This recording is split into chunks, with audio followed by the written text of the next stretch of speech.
Yeah, hi friends. This is Ravikant Miriala. Okay. Before getting into this accounting standard 16 borrowing cost, let me introduce myself. Okay. See, I qualified in 2006 November. So 17 years approximately experience post qualification. And my qualification is totally on accounting standards and accounting and auditing. Okay. And where did I do all these years? My work so it was like almost 8 to 9 years I worked with Big Four, PricewaterhouseCoopers and Deloitte, and later started completely into teaching and with the practicing. Yes, in practicing also only on accounting standards and Ind AS. Number of corporate lectures and number of seminars on accounting standards and Ind AS. Right, I am a regular faculty for accounting standards board on Ind AS certification course. Yeah, and I have authored many books, but out of those books, what is applicable to you is this book, that is Advanced Accounting Made Easy. Okay, this is one of the what do you say bestseller in the market. Okay, I can say like almost in every 1 year or 10,000 plus books approximately I'll be selling this. Yeah, it is getting sold all over the country, and it covers 100% of syllabus. You don't need to refer any other material afterwards. You don't need to refer any other material afterwards. Okay, it covers RTP, it covers previous examination questions, it covers ICA questions, it covers little more than that actually, right? And many firms do have this book, right? Even after qualification also, if you have a client with respect with who is following accounting standards, okay, right, and that book will be still helpful. Got it? Right. Many qualified chartered accountants who are my students, like whenever I meet them, they'll show this book in their almara, correct? Na? Yes, in their books rack, basically. That is the book, basically. Okay, right. With all that experience, right, of this accounting standards and Ind AS. Let me spend some time with you on accounting standard 16, which is borrowing cost, right? And it's going to be very helpful to you. From exam point of view, my dear, this is going to give you 8 marks approximately. Yeah, very frequently the questions are coming from this accounting standard 16. Okay, and as you are well aware now, recently, I also joined KS Virtuals. My classes, I'm teaching their advanced accounting CA Inter. Okay, yeah, so there also 100% syllabus is covered. Yeah, a detailed discussion on each and every concept. And my classes are first of all known for the concept clarity. Yeah, once you get the concept grip, no, my dear friend, right, then let them give whatever the kind of question you will be able to handle. Agree? That's all. So, let's not waste time. Let's get into accounting standard 16 borrowing cost.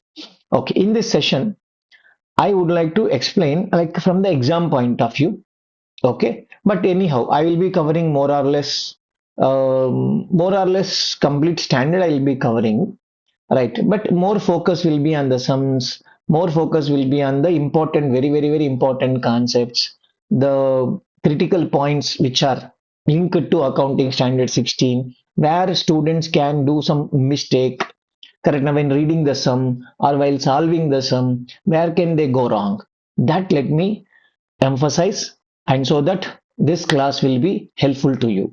Okay, chalo, let's start. Yeah, I have some slides with respect to accounting standard 16. At the same time, I'll be using my textbook, whatever I showed it to you, that I'll be using it and I'll be writing it. Okay, all it's a mix and match. Done. See, once right, let's start the session, my dear. Right, let's not waste further. Accounting standard 16 borrowing cost. My short form is BC. Okay, done. So what is borrowing cost, sir? First basic question. Correct, na? Right. One basic question. I mean to say borrowing cost means every student will tell, sir, borrowing cost means interest, sir. Interest is borrowing cost, correct. But is that only interest is borrowing cost? Hmm? What do you say? No, not exactly. Borrowing cost means Whatever the cost directly related to borrowing. What did I say? Whatever the cost, correct na? Right. So first, what is borrowing? I am giving. Before that, whatever the cost directly related to borrowing, let me explain first. Later, I'll take you to through the slides. Whatever the cost directly related to borrowing, point is correct. What do you mean by directly related? Directly related means clearly try to understand this word is not used only in accounting standard 16. Go to accounting standard 10, accounting standard 26, accounting standard 12. Many standards, if you go, this word is used. Okay, right. So directly related means it is incurred because I have borrowed. I repeat, it is incurred because I have borrowed, or other way around. I would have not spent this money if I have not borrowed. Two ways of telling.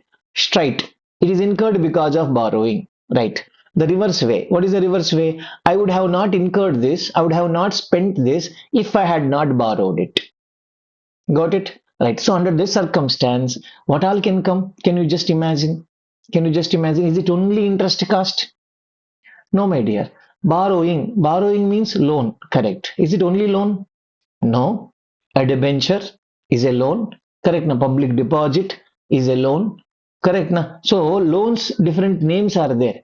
You can call it as a loan, you can call it as a debenture, you can call it as a public deposit. All are borrowings. All are borrowings. Alright. So when I issue the debenture, I will be incurring the issue expenses for the debentures. Yes, issue expenses, correct. Na? This issue expenses have been incurred only because I have, correct. Na? I have borrowed or I have issued the debentures. Correct. Na? So then issue expenses should be treated as borrowing cost. So how to account for issue expenses? Come to accounting standard 16. Agree? Is it that's all? Not that's all. Suppose you are issuing debenture at a discount price. You're issuing this debenture at discount. What do you mean by discount? 100 rupees is the value, face value, but I'm issuing it at 90. Agreed, sir. Suppose the debenture life is 3 years. Tenure is 3 years. After 3 years, how much should I pay? 100 or 90? 100. So that means you collected today 90, but after 3 years, you are going to repay them at 100. Agree my point. When you are paying 100, isn't it that 10 rupees is a loss to you? Correct? Yeah, 10 rupees, is it a loss? Yes. Whatever you lost is cost. Why is it lost? Because of borrowing. That's why the 10, whatever you call in general language discount, that is nothing but borrowing cost. Because I have issued the debentures, I am losing this 10 rupees. Whatever the name you call, whether you call it as a discount, whether you call it interest, whether you call it as interest, issue expenditure or processing fees or something else, is relevant to me. All these are nothing but borrowing cost. Got it? Correct. Now, how to account for that borrowing cost is what discussed by this standard AS16. Okay, next. What is going to be learned in this? Whether the borrowing cost should be charged to P&L or whether the borrowing cost should be capitalized along with an asset. Which asset? It should be a qualifying asset. What is qualifying asset? We'll discuss. Next, sir, when should I correct now? See, if I take a loan today and I'll be repaying, suppose the tenure is equal to 20 years, I'll be repaying the loan for next 20 years. So should I capitalize it for 20 years? No, no, no. That's what we'll tell. From which date you are supposed to start capitalization, which day you are supposed to end the capitalization, under some circumstance, which day you are supposed to suspend the capitalization is discussed by the standard. That's all? Not that's all. How much to capitalize? How much to capitalize is basically depending upon the type of the loan or type of the borrowing. What is the type of borrowing here? It may be a general borrowing, it may be specific borrowing.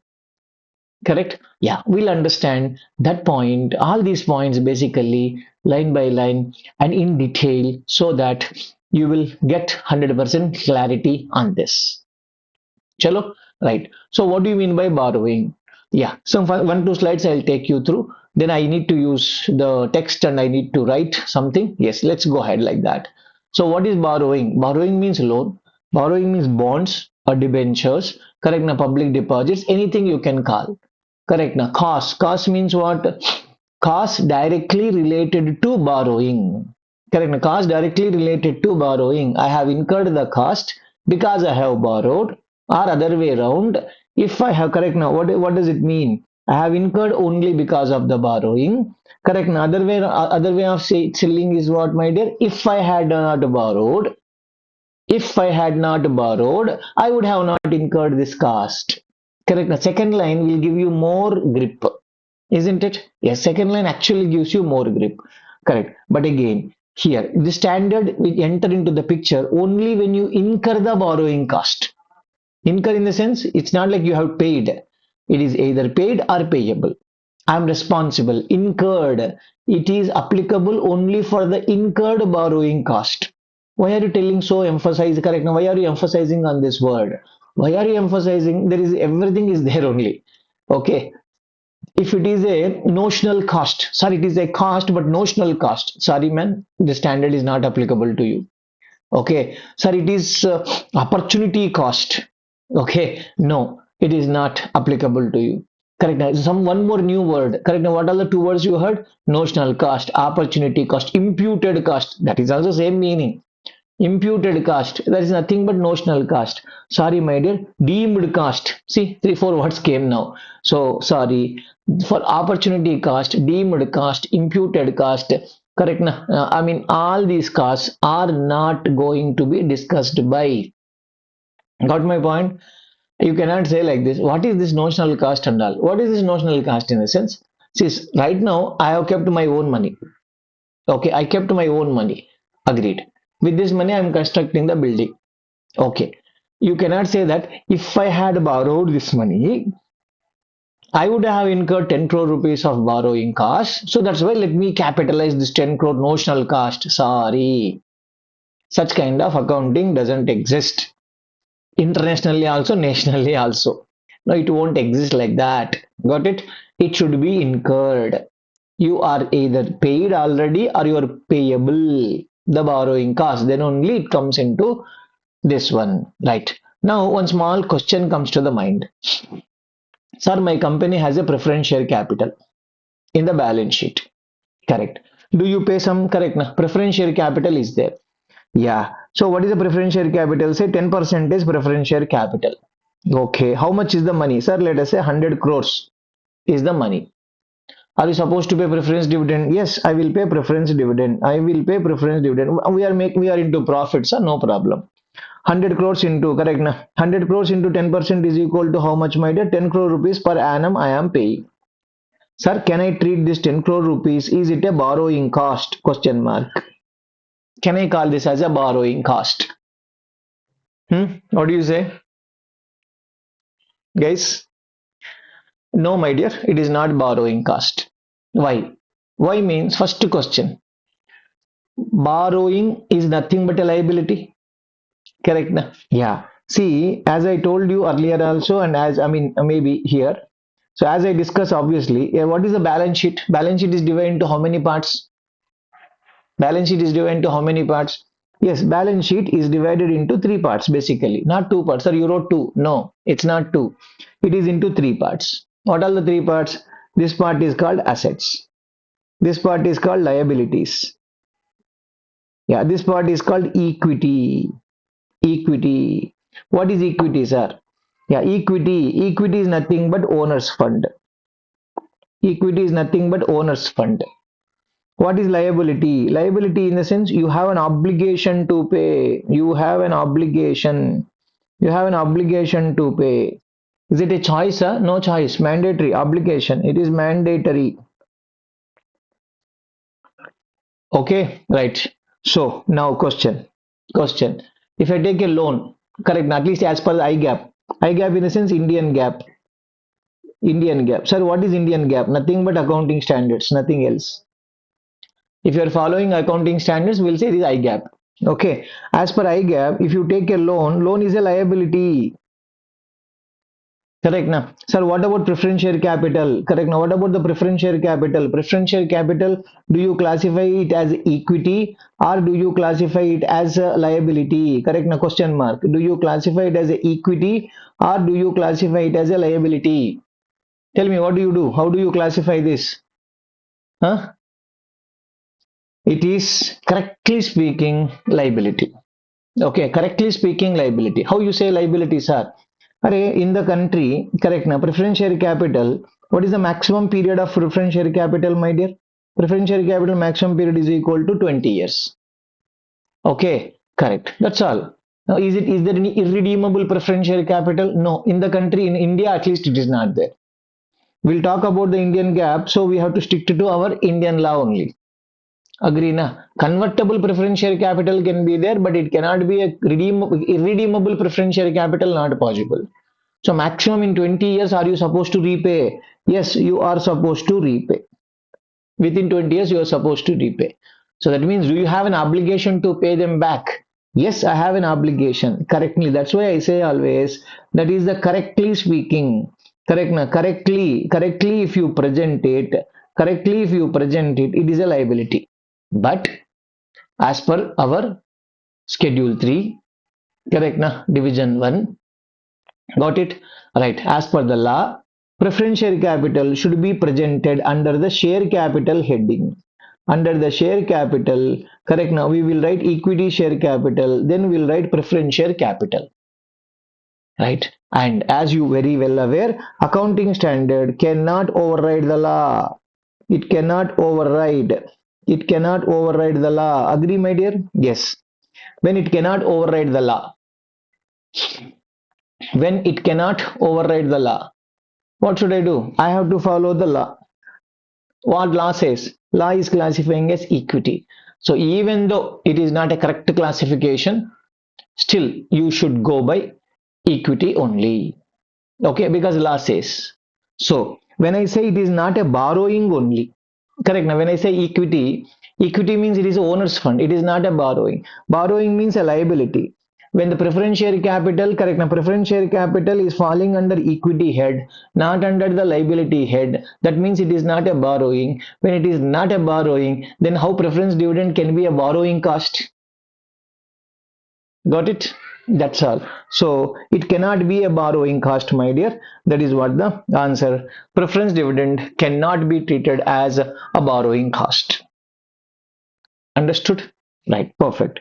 Chalo. Let's go to what is borrowing cost. You are talking. Yeah, there are some new things will come in. If you already learned the standard, I am very sure you are going to learn something more. Okay, right. This accounting standards, I should say, with so many years of experience in the field of accounting, I'm telling you, it's an ocean. If someone says, correct, I know everything, that is a joke. Okay, that is a joke. Yeah, why jokes are? I know day to day, I am dealing with this subject practically, not with ICA questions or something. ICA questions and all, what is there in that? Okay, right. Day to day, when you face the problem, you will get to know. Recently, for one company, this is in, this is near to Pondicherry. Near to Pondi, there is one place called Kadalur. Kadalur. This is next seashore basically. From Pondicherry, approximately some 40 kilometers, around 40 to 50 minutes journey. Okay, I don't know exactly distance. There is one company, one pharmaceutical company. In that area, many pharmaceutical companies are there. I'll not tell obviously all those which company, why, what, and all. Correct. Na? Yes, we have to maintain few confidentiality matters. Correct. Na? Right. That company has got a loan from their parent company. Okay. How much loan? How much loan? That is loan is approximately 120 crore rupees of loan. Okay. For what purpose? What purpose in Kadlur? They are doing some plant and machinery. Yes, they have done a big plant and machinery worth of 120 crores capitalization. Okay. Recently, in this November 14th or November 15th, that got completed. Yes, that entire plant started working, ready to use. Correct, na? Right. When did you take the loan? They took the loan. This project is, see, construction of a plant and machinery will not take just like that, no? It will take considerable amount of time. What do you say? It obviously takes considerable amount of time. That's why this loan was there for almost, I should say, 2.5 to 3 years. The loan is there. Correct, na? So now here, is it? Have you borrowed? Borrowed for the purpose of what? plant and machinery. Now, whether the borrowing cost should be charged to P&L or not. Correct. Now, here it is a loan from the parent company. And again, sir, where is this parent company, sir? Correct. Now, next question should come. Is it an Indian company or not? Sorry, my dear, this is a German company. German company. And they have given a loan. Yes, they have given a loan. That loan is in which currency, sir? That is in euros. That is in euros. Okay. Yeah. So now foreign currency fluctuation also will be there in this. So how do you handle that? Got it? Yeah. So many complications. Practically, when you see the thing, then you will understand. Oh, the standard is so beautiful. Standard is so beautiful. It can't be understand just by reading the language only one time, two time. Once you get into the field of accountancy, then you will feel the beauty of it. Okay, right. Chalo, you will get the opportunity very soon. Just work hard, work hard, work hard, and you clear this and get into some good firms, right? As an articleship, correct? As an article clerk or whatever you call, right? Get into a good firm, then you will get an opportunity. Then you will understand whatever I am teaching, you will be able to see it practically. Okay, right, my dear. What is borrowing cost? Borrowing cost is interest and other commitment charges. Sir, what is other commitment charges? Yeah, other commitment charges in the sense I can say there are too many ways to say this, but one simple way to make you understand. Okay, what is that? Suppose if there is a overdraft, bank overdraft, which you must have heard. Correct. Now, what is overdraft? I can draw more than what is my balance. Correct. Now, sir, correct. Now, suppose my overdraft limit. What is my overdraft limit? Let me say banker has given me 10 crore rupees. What is that banker has given? 10 crores. What does it mean 10 crores? Zero is my balance, still I can withdraw 10 crore rupees. I can withdraw. Correct. Now, more than my balance, 10 crore rupees I can withdraw. Okay, 10 crore rupees withdrawal. Isn't it a commitment given by the banker? Commitment by the banker or not? Yes. Banker, correct. Any day if you come with a check of 10 crore rupees, banker cannot say no to you. They have to give you this amount. The check has to be cleared. Agree? Right. So do they do this at free of cost? No, my dear. They will charge interest, not only interest, additional charges, commitment charges, whatever they'll create some new name and extend new fancy name they will create and they charge it to you. Agree? Yeah, that new charges. Understood? That is commitment charges. Yeah, if you take a bank OD, initially you are supposed to make a payment. Okay, right? If you, I mean, maybe 1%, 2%, 3%, sometime no payment, depending upon the business. But if you are making a payment, that is the commitment charges. That is also a cost to the borrower. Right? That's all. Not that's all. Any ancillary or incidental cost of borrowing. What did I say? Any ancillary or incidental cost of borrowing. Got it? What is ancillary, incidental or correct now? Ancillary or incidental cost of borrowing. What do you mean by that? Any cost because of borrowing what you are incurring. That is what issue expenses. If you take a loan from banker will charge processing fees. What will charge? Processing fees. Yes, loan processing fees will be there. I gave you the examples. That is the processing fees, brokerage, correct now, debenture issue. Yeah, many things will be there. I do audit one company. What is NBFC company? Kolkata based company. Okay, they need lot of money. Okay, they need lot of money. Yeah, because they gave a loans of approximately 3,000 plus crores of loans to public. Done. So they need a loan, correct? They also should get money from someone. Na? Okay, there are so many brokers. Okay, there are so many brokers. Suppose I have money, I'll say I'll give 2 crore rupees loan to that company. Some broker may arrange, I mean, correct, they may contact me. Sir, I'll give it to, you can give loan to this person. This is good, correct. Now he will try to explain it to me what is the good, bad, and etc. etc. Okay, but he will not charge me anything.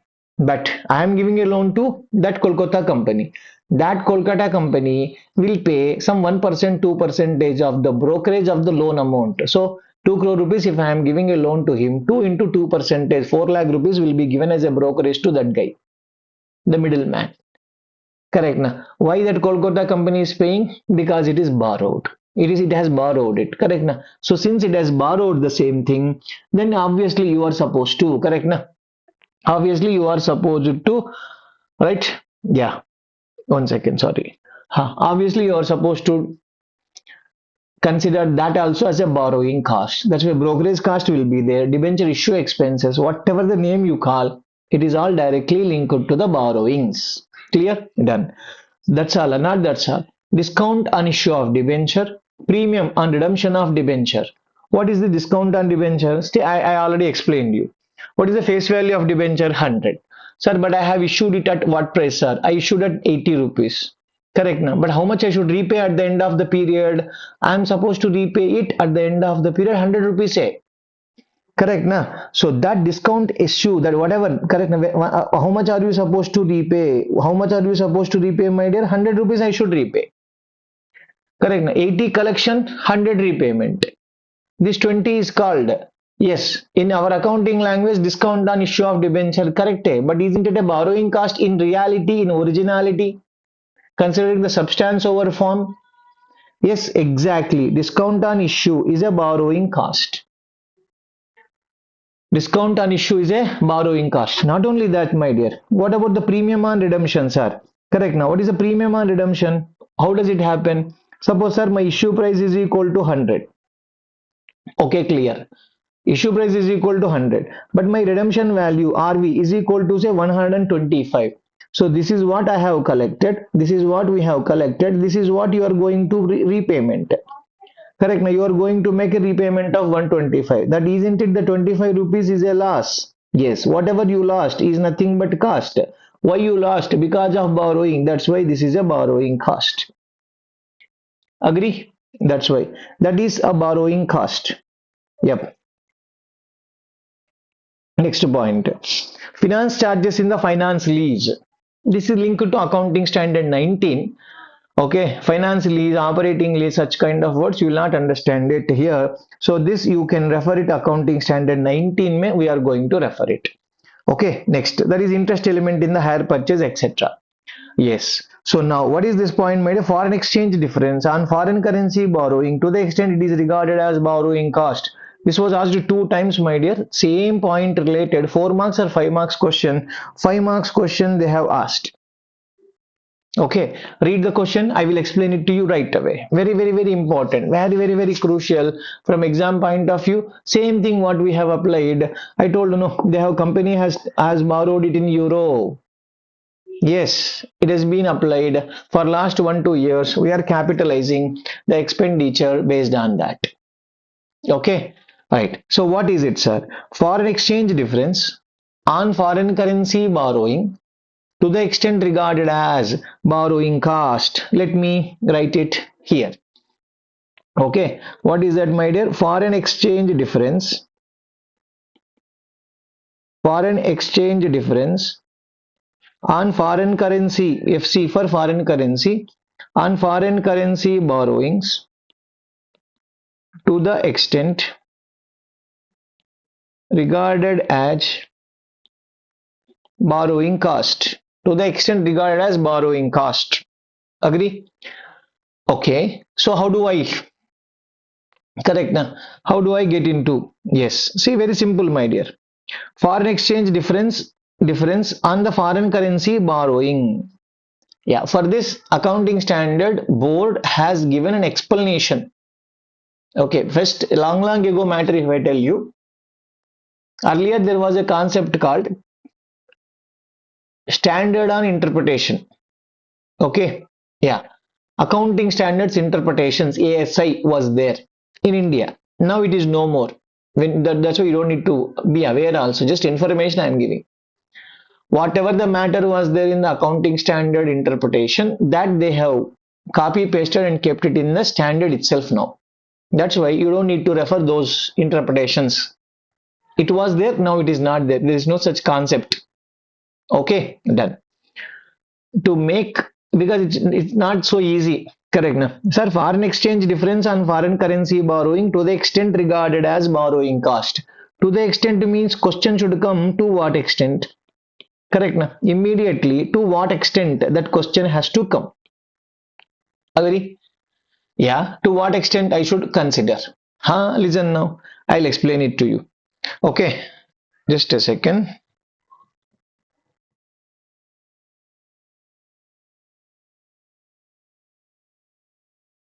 Yes. I'll take an example to explain it to you. Okay, this is a small example which will give you 100% understanding. I'll take some two or three situations so that let them ask any kind of question, you will be able to answer. Let them put it in the, what is that, MCQ or main question or anything, you should be able to answer. That's what, no? Yeah. What do you say? Suppose say on 1/4/2025. Correct. Sir, I have borrowed. Okay, you have borrowed. How much you borrowed? Say some $10,000. Dollars. So this is a foreign currency. Correct, na? Foreign currency loan borrowed. Okay, what is the rate of interest? What is the rate of interest? Say rate of interest is equal to 3%. They are charging very cheap, sir. Not a problem, sir. Okay, right. So interest payment yearly once. Interest payment yearly once. Okay, loan repayment when, sir? Loan repayment after 3 years. Say example, loan repayment after 5 years, let me say something like that. Principal will be paid after 5 years. Right. Today on 1/4/2025. Correct, na? Yes, sir. What is $1? Say $1 is equal to 80. Done. Today, if I had borrowed from India, Indian bank borrowing rate. If I had borrowed in India, if I had borrowed in India, I'm just taking for the time being 5%. I may change it. Okay. Yeah. I'll change it also whenever there is a requirement. Fine. I have to take one more situation number two. That time I have to change it. This is the question. Okay. Right. So now the question is, what is that we should learn here? Yeah, since you have borrowed, what is the journal entry you record on 1/4/2025? Will record, sir, I have got money, cash, account debit, correct, na? Cash account debit to loan account. How much you got? Sir, I got $10,000. Yeah, today rate is equal to how much? 80. So what is the number? 8 lakh, 8 lakh. You will record like this journal entry. Correct, na? Exactly, sir. Okay, so now 31st March 2026 has come. That is after a year. Correct, na? Are you liable to pay interest? Yes, we should pay interest. Correct, na? Are you liable to pay interest? Yes, we should pay interest. Done? Yeah, we are when you are paying interest. When you are paying interest, what is the amount of interest you should pay? What is the rate exactly? Sir, rate is equal to $10,000. Okay, into 3%. 3% means how much will come? $300 will come. Agree? Right. But today, what is the rate of? Say example, $1 today is equal to 82. Okay, let me use calculator. So 300 into 82, if I apply, that is equal to 24,600 rupees. Yes, is it a borrowing cost? Yes, it is a borrowing cost as per accounting standard 16. Yes, interest is a borrowing cost. I don't have a problem. Correct, na? Right. Here, you need to understand there is a link between accounting standard 11 to accounting standard 16. Okay, right. So loan. Loan is what? I assume that you know accounting standard 11. Loan is what, sir? Loan is a monetary item. What is this, my dear? I am writing in full. Monetary item. Yes, loan is a monetary item. Okay, so then what are you supposed to do? Then as per accounting standard 11, okay, what are we supposed to do? You are supposed to restate it. You have to restate it using what? Using the closing rate. Closing rate in the sense what? Rate on the balance sheet date. Okay. Right. So what should I? Loan amount is how much, my dear? That is equal to $10,000. What is the original 82 is the today rate. 80 was the old rate. Correct. Now what is this? Is it a loss to you? Yes, it is a loss to me. Forex loss. That is equal to how much? That is equal to 20,000 rupees is going to be my forex loss. Correct. This is the forex loss on the foreign currency borrowing. Now the question is what? Out of this 20,000, to what extent are we going to treat it as borrowing cost? Correct na? But you should not take it as a foreign exchange loss. Read the line here. Foreign exchange difference, that is 20,000 rupees on foreign currency borrowing. Yes, that is $10,000. Correct na? $10,000. Getting my point? Yeah, $10,000. What is it? To the extent treated as, to the extent, to what extent? So 20,000 rupees may have some portion may be treated as borrowing cost. To what extent is what our discussion. Correct now. That's why. So here, out of this, what extent is the question? What extent is the question? Got it? Ha. So now important point is for this. Correct now. What are you supposed to do? You have to compare. If it was Indian loan. If it was Indian loan, yeah. If I had taken in India loan, correct na? What would have been my loan amount? If on the same day, if you had taken loan in India, my loan would have been 8 lakh rupees. $10,000 into 80 is nothing but 8 lakh. Correct. So Indian bank interest. Indian bank interest. What is your Indian bank interest? That is equal to 8 lakh into 5 percentage I gave rate of interest, so that is equal to 40,000. If I had taken from Indian bank, 40,000 would have become my borrowing cost. Agree? This is my borrowing cost as per accounting standard 16. Agree? But here, are you incurring some cost? Yes, my borrowing cost is only 24,600. Correct na? Not only that, this 20,000 rupees also is a cost. Why cost means this is a loss. Whatever you lost is cost. Correct na? That's why discussion comes. That's why discussion comes. Okay, what we'll say? This is the maximum amount of borrowing cost. Means I'll tell you. Right. What is your interest cost, my dear? Interest cost. Interest cost is equal to, yeah. Otherwise, I'll put it like this. Yep. What is that Indian bank rate, sir? Yeah, Indian bank rate. I mean interest, Indian borrowing cost, that is equal to 40,000. Out of that, already considered as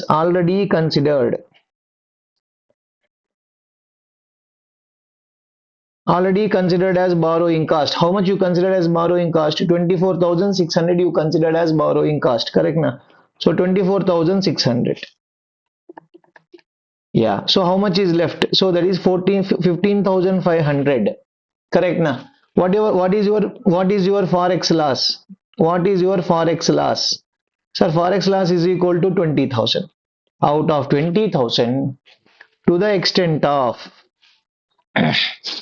out of 20,000, to the extent of 15,400 rupees. Out of 20,000 to the extent of 15,400, you should treat it as, this should be, correct now, this should be treated as borrowing cost. Means what is that we are going to discuss now? 20,000 is the forex loss, correct na? Out of 20,000, 15,400 will be treated as borrowing cost as per accounting standard 16. Sir, what about the rest 4,600 rupees? This 4,600 rupees will be treated as forex loss. This will be as per accounting standard 11. It may be charged to profit and loss as a foreign exchange gain or loss account. Got it? Now that is how it is going to happen. You are going to compare it with the Indian bank rate. If I had borrowed, I would have charged 40,000 rupees as a borrowing cost. If I had borrowed, I would have charged 40,000 rupees as borrowing cost. Just by taking the same loan from outside India, I am charging only 24,600 rupees. Agree? Correct na? So we would like to ensure maximum, to the extent maximum 40,000 rupees tak you should treat it as a borrowing cost. What is my total cost? Total cost is 40, correct. Now what is your total cost, my dear? 24,000 plus this, that is equal to 44,600 rupees is your total cost. Out of 44,600, To the extent of 40,000, you treat it as borrowing cost. Correct. Huh. All right. So then what is the balance? 4,600. That 4,600 only will be treated as a foreign exchange gain or loss. Same question, number different. They have asked for 5 marks. Okay. One more question can come to your mind now. That is situation number 2 I am trying to handle. Okay. Situation number 2. Ah, sir. Sir, what is situation number 2 here? Right. See, this topic, correct. Now, this topic, whatever I'm explaining right now, since it is a revision class, I assume that you know accounting standard 11. Then only it is applicable. Correct. Now, if you say, sir, I never studied accounting standard 11 so far, then it is not. It is obviously, it will take some time for you to digest. My suggestion, go to accounting standard 11 first, read that, then come back, then you will get understanding. Otherwise, time waste even for you also. Agree, my dear? Perfect. Chalo. So situation 2, what happens, sir? Situation 2, suppose Indian bank rate is, let me keep like this. Indian bank rate, not 5% now. Earlier I gave 5%. Now let me say 8%, I'll keep it. Okay. So if I had borrowed, same thing. Indian bank, correct. Now Indian bank loan, if I had borrowed, how much I would have borrowed? 8 lakh rupees. Then what would have been interest? Interest is 8 lakh into 8 percentage. Correct now. 8 lakh into 8 percentage. How much, my dear? That is equal to 64,000 rupees will come. Correct. Huh. So now what is my cost? What is my correct now? This is, have you incurred this first of all? No, no, it is not incurred. Is it incurred? No, it is assumed. Correct now. It is not incurred. I am just comparing to what extent I should consider the foreign exchange loss as a borrowing cost. I am taking some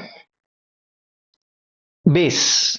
The base is Indian bank. If I had borrowed in India, what would have been my borrowing cost? That's all. This is a base. This is not, I never took a loan from India. 64,000 I never paid. I never incurred. But it's just a base to discuss. That's all. Correct? Done. So there is a cost. Perfectly all right. So what is the cost here? Got it? What is my cost? Our borrowing cost is equal to 24,600 rupees one. Correct now. And what about my forex loss? My forex loss is equal to 20,000. Totally 44,600 rupees is the cost. What we have incurred because of the borrowing. Agree? Yeah, it may be in the form of forex loss, it may be in the form of borrowing cost, but end of the day I have lost it. Correct. Now, what is the maximum? This is 64,000 is what, my dear? 64,000 is the maximum. Maximum that should be treated as a borrowing cost, not the minimum, maximum. Correct. Now, so what should I do now? Sir, actually, this is what is this incurred? I have incurred less than this. In the last example, I have incurred more than what is supposed to be. Correct. Now, just look at this. My basis is 40,000 rupees should be considered. But what I have incurred is 44,000. What I have incurred is more. Then bifurcation will be there. Some portion will be borrowing cost, some portion will be foreign exchange fluctuation loss. But here, what I have incurred itself is 44,600. What is there? Correct now. 64,000 rupees, 64,000 rupees maximum. Correct now. So now here, will there be any bifurcation, my dear? What do you say? No bifurcation. That's why, correct now, entire cost. Correct now, what are you supposed to do? Entire cost should be treated as borrowing cost. Entire cost should be treated as borrowing cost. Clear? Entire cost should be treated as borrowing cost. I hope you have understood. Then there are so many other concepts in this, but for your examination, up to these two are more than sufficient, my dear. Now, correct. Now, how to account for the borrowing cost? Yeah, two things. What are the two things, sir? Try to understand it here. How do you account for? Method, correct. Now, either you are going to charge it to profit and loss, borrowing cost, or you will capitalize it. What do you mean by charge to P&L? Means we'll debit the finance cost, debit the profit and loss, saying finance cost, interest cost is nothing but finance cost. Okay, what about, are you going to capitalize this to the asset? Capitalization means what do you mean by capitalization? Capitalization means add to the asset. What did I say, my dear? Add to the asset, debit the asset. Okay, so generally when you make a payment for interest, what is the journal entry you record? Interest expense account debit to cash or payable, correct na? Exactly. Interest expense account debit to cash or payable. Exactly. Perfect. Perfect. So whenever I say interest expenditure, that will go to P&L. Under some circumstances, as per accounting standards 16, your borrowing cost will be capitalized. Capitalized means it is debited to the asset. Now, how do you record the journal entry? How do you record the journal entry? Which circumstance you will capitalize? I have to teach you. I'll teach you. Okay, but just telling you, there are two answers can come. One, either you charge it to P&L or you should go to capitalization. Sir, is it my choice? No choice. When to capitalize, when to charge to P&L, I am going to explain. I am just telling charge means you are debiting the P&L. If you say capitalize means you are debiting the asset. That's all I am telling. Nothing else. Okay, done. So first you may record like finance cost account debit to cash. Later, it shouldn't go to P&L. It should be added to the asset. That's why what you will say, asset account debit to finance cost. Correct. Na? So what is the compound entry, my dear, here? What is the compound entry? Correct. Now, what is the compound entry? That is nothing but asset account debit. Correct. Now, to cash. Yeah, just to make you understand, I wrote this journal entry 1 and journal entry 2. But net entry, that is compound entry, is nothing but asset account debit to cash. Clear? Shall we go ahead? Done. Now, sir, tell me now. You tell me whether correct. Now, borrowing costs are directly right. When do you capitalize it, or when do you charge it to P&L? Now, this discussion will be helpful to you. Okay, right. What is that here? Borrowing costs directly attributable to, correct. Now, borrowing costs directly attributable to whom, sir? Directly attributable to acquisition. Okay, directly attributable to acquisition or construction or production of a qualifying asset. Of a qualifying asset. If it is related to a qualifying asset, then it is going to be correct. Now, then it is going to be capitalized. Means we will debit the asset. Sir, I know acquisition, I know construction, I know production, but of a qualifying asset. Correct. Now, read the line once again. Correct. Now, read the line once again. Borrowing costs directly related to, correct. Now, it should be linked to acquisition of a qualifying asset, production of a qualifying asset, or construction of a qualifying asset, then we will capitalize to the qualifying asset. Otherwise, if it is not a qualifying asset, then it should be charged to P&L. We have closed it like that. Yeah, here what is that you don't know so far? What do you mean by qualifying asset? Correct now. When do you say an asset is a qualifying asset? Agree? Basic question. That is explained now. Okay, qualifying asset is what? It is an asset which necessarily takes substantial period of time to make it ready for its intended use or sale. Read the line on your own.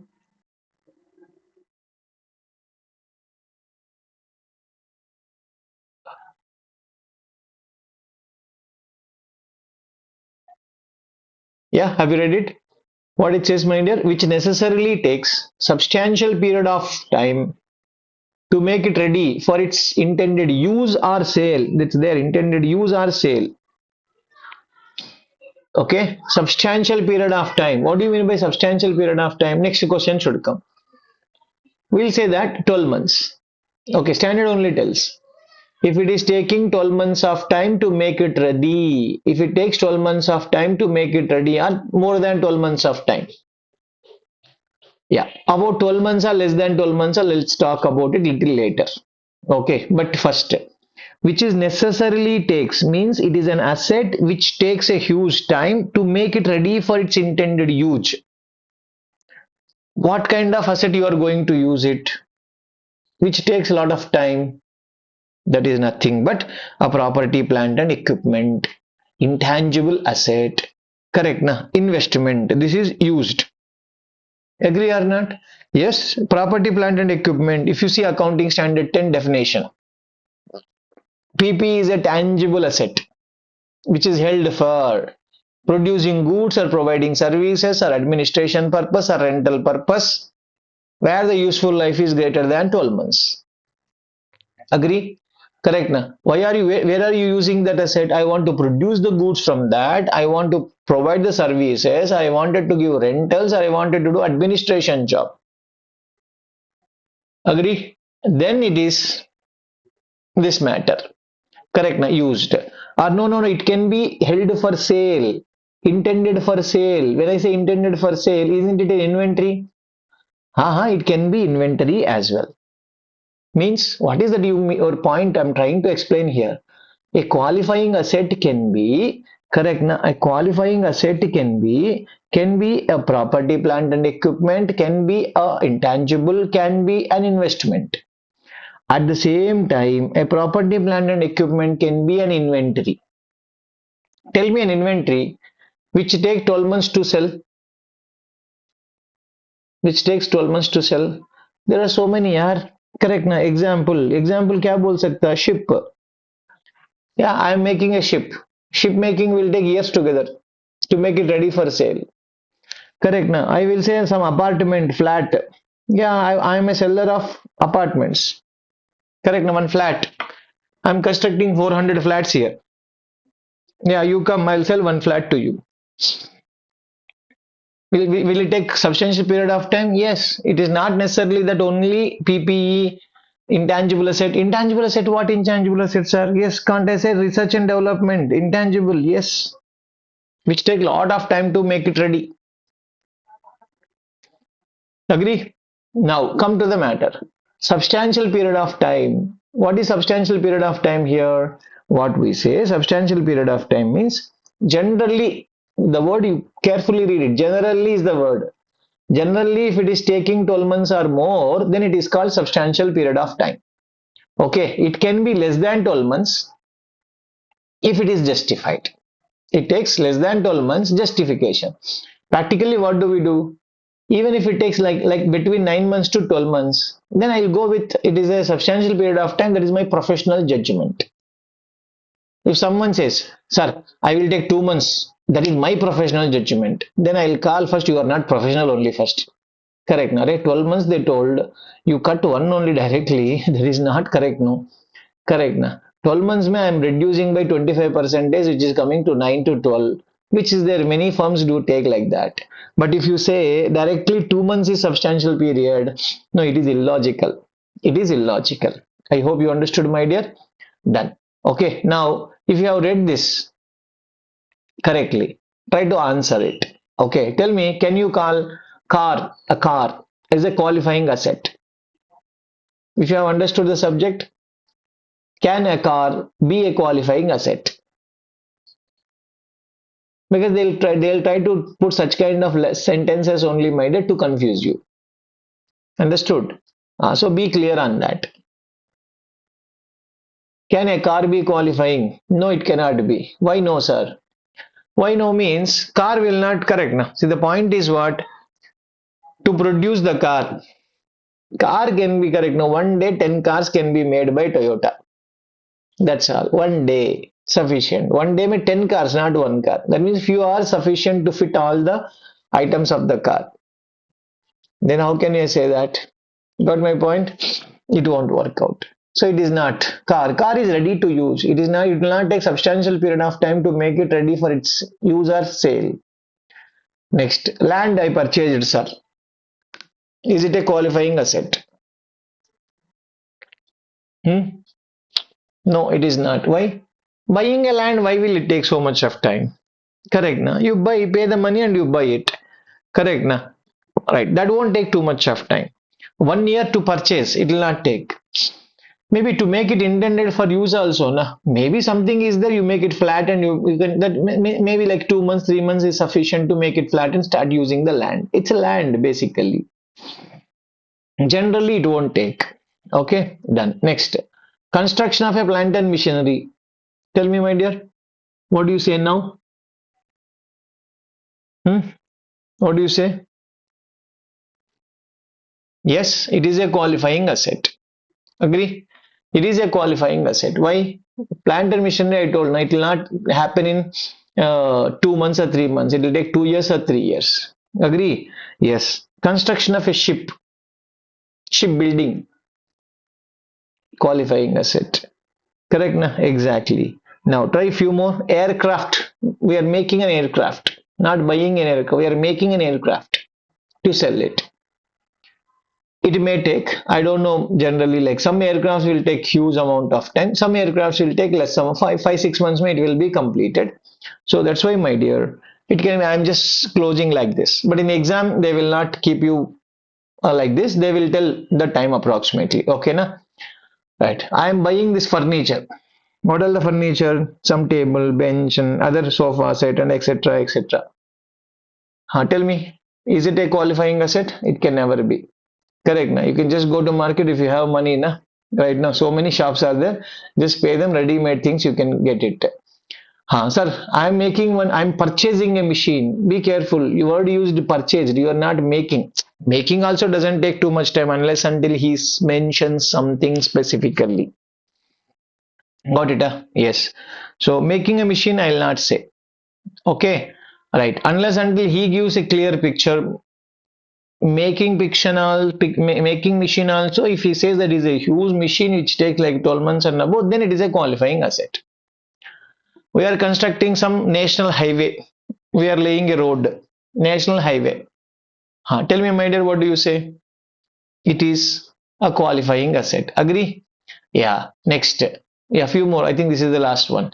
R&D. We are making R&D. Is it a qualifying asset? Why is it required? Sorry, very much required, my dear. They will give you something, I mean, some questions they have twisted. Purchase or making, like that, and they confuse the student. From there, student will lose the mark, obviously. So R&D, what do you say R&D? Right? Yes, it will take good amount of time. Purchasing a software, some Microsoft. Buying software, if you have money, na, go to online just to pay the money. The one key will come, that key you just put it, that's all. Installation will start. No, purchasing a software does not take too much of time, my dear. Got my point? Purchasing, not you are not making a software. Understand? Yes. Next, sir. Sir, I'm constructing airport, as you very well aware. Yes, bearer plant. What is this bearer plant? You should have an idea of accounting standard 10. What you should have? Accounting standard 10 knowledge you must be having bearer plants. Bearer plants whose life is you are trying to make some bearer plants like mango farm I am making. If you want to make a mango farm, it takes some 3-4 years to start get the harvesting. Correct, na? So yes, that is a borrowing car. I mean that is a qualifying asset. I should treat it as.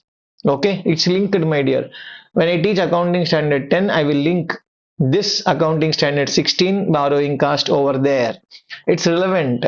If you read the subject like accounting standard 16 separate chapter, 10 separate chapter, no, my dear, it won't work like that. That is not the way. Okay. Now we are getting into a topic called period of capitalization. Correct. Now, before this period of capitalization, I want you to I want to take you through my textbook till this level of topic, whatever has happened, no, till this level of whatever it happened, no, that much. Let us solve the sums. Okay, I'll take you through. Yeah, give me a second. See in this book, now this accounting standard 16, correct? No? See objective, what are all there at the, I mean, In which page? Each chapter, correct now, objective, scope, definition, recognition, period of capitalization. Yeah, period, this up to this level we have discussed. Period of capitalization, commencement, suspension, cessation. These are all obviously all these three as one part only. Okay, whether it is borrowed, specific borrowing, general borrowing, that is the second concept. Okay, right. Yeah, whatever I discussed, this is already done. Explanation, read this concept only after reading accounting stand. That is also discussed there. See, when you see this text, right, you will find lot of this kind of chart. Okay, yeah, there are some simple charts, sometimes big charts. At the end of every chapter, standard also, you will find charts.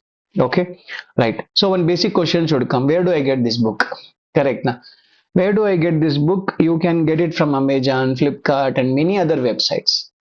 The name of the book is nothing but Advanced Accounting, correct, na? Advanced Accounting Made Easy. Advanced Accounting Made Easy. Okay, my dear. Yes. And where can you get? You can get it many websites, not only one website. Right. This website is also there. That is my website. From there also you can order. Okay, that is ravikantmiryala.com. Okay, ravikantmiryala.com. This also, from here also you can order. If you order today, tomorrow we'll ship it. Okay, yeah. So that is online. You can order. Done. So this is information. Yeah, as I told, it should be actual cost incurred. Correct, na? Actual cost should be incurred. Right. Actual cost incurred on the owner's equity. No, equity is not a borrowing. Correct, na? That's why that is not dealt. Any imputed cost, opportunity cost, notional cost, no, it's not going to be done. Whatever I told you, correct, na? Any dividend paid, no, it is not going to be. With respect to preference dividend, I explained. Same matter, everything will be here. Yeah, definitions. Yes, all the 5 points we have given it here. Yeah, this is one good question. Concept capsule one. I'll explain you here. Okay, I'll explain you here. Fine. I'll go back to the question obviously for reading purpose. Right. Before that, listen to me for a minute. Okay, what is there in this? Very simple, my dear. This question, suppose you took a loan. Okay, you told, sir, I will pay it in, correct, na, tenure of the loan is 5 years. I said I will pay you after 5 years. But due to something, I got money. Okay, something I got money. Maybe I got a bonus, I got something, correct, na, I sold some other property, I got that money, so I wanted to clear the loan. How much is the loan? Say, let us say some 2 crore rupees is the loan. Done. So, but I got the money by selling some other property. That's why I am repaying. Okay, I am repaying. When are you repaying? At Y3 only I am repaying. I don't want to keep this loan. Anyhow, I have money. Let me come out of the loan. Correct. Now, who will be interested to have so many loans? Right? Loans, if you, that is a personal interest, I agree with you. Some people like to keep loans and do business. Some people try to come out of the loans. That is one burden, indirectly. Right. So some people, that is a person to person, it varies. Okay. I don't want to get into that. Okay. At Y3, he repaid the money. So now banker does the prepayment charges. Okay. Banker does the prepayment charges. What I say? Prepayment charges. What is prepayment charges here? If since you said first you will pay it in 5 years, but if you pay early, for that it is a charge. What is this, sir? If you pay early also, you are charging me.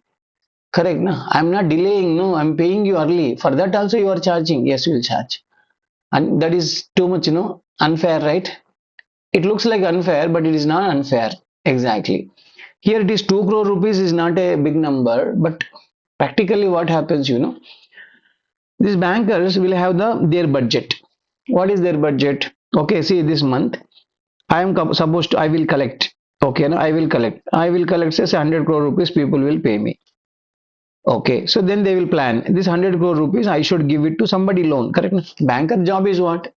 Get the money from one source and I will give it to another source. I will make the difference. Agree? Right. So he must have planned for 100 crore rupees will come in the current month. This I will give a loan to so and so people. I am supposed to distribute that money.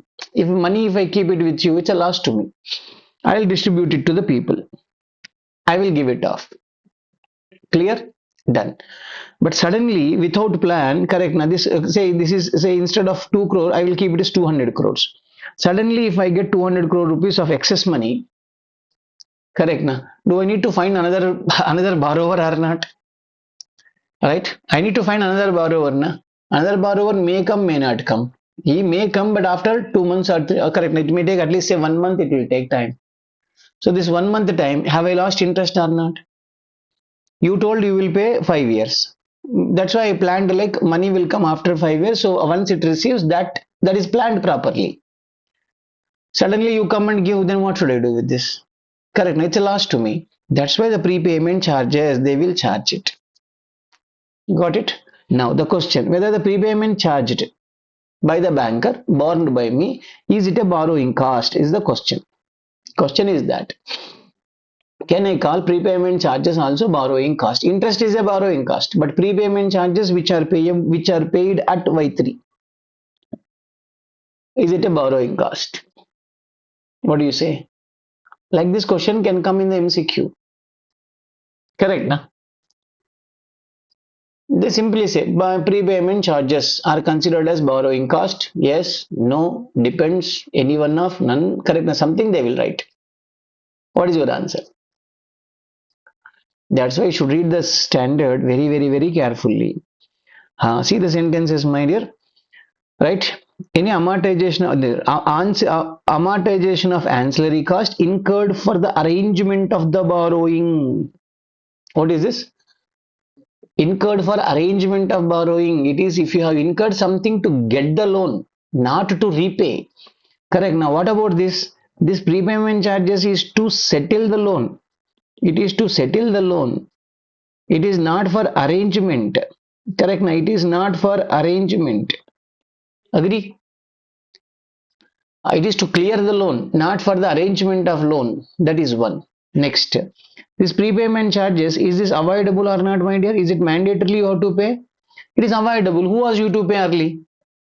You should have paid after 5 years. Correct. Now, see, situation has come. That's something you are paying. It is not like mandatory charges. If you make early payment, then you are supposed to pay. This is avoidable. Correct. Now, that's why, my dear, no, it cannot be treated as borrowing cost. It cannot be transferred as borrowing cost.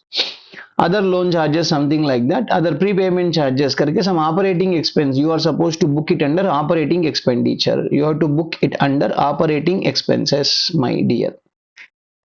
Clear? It happens like that. Okay, right. One more question I would like to ask you. Done? See, we are telling you borrowing everywhere. Correct, na? Is this borrowing? Are we talking about long-term borrowing or are we talking about short-term? Or both? Correct, na? Such questions will come in exam. But if you discuss about these questions before, na, then you will feel comfortable in the exam. And if you need to try there in the exam, no, then it will become difficult. You may do mistake. May do, not obviously. Yes.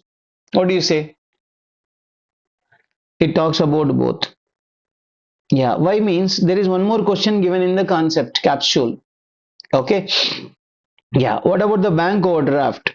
Interest on bank overdraft. Interest on bank OD.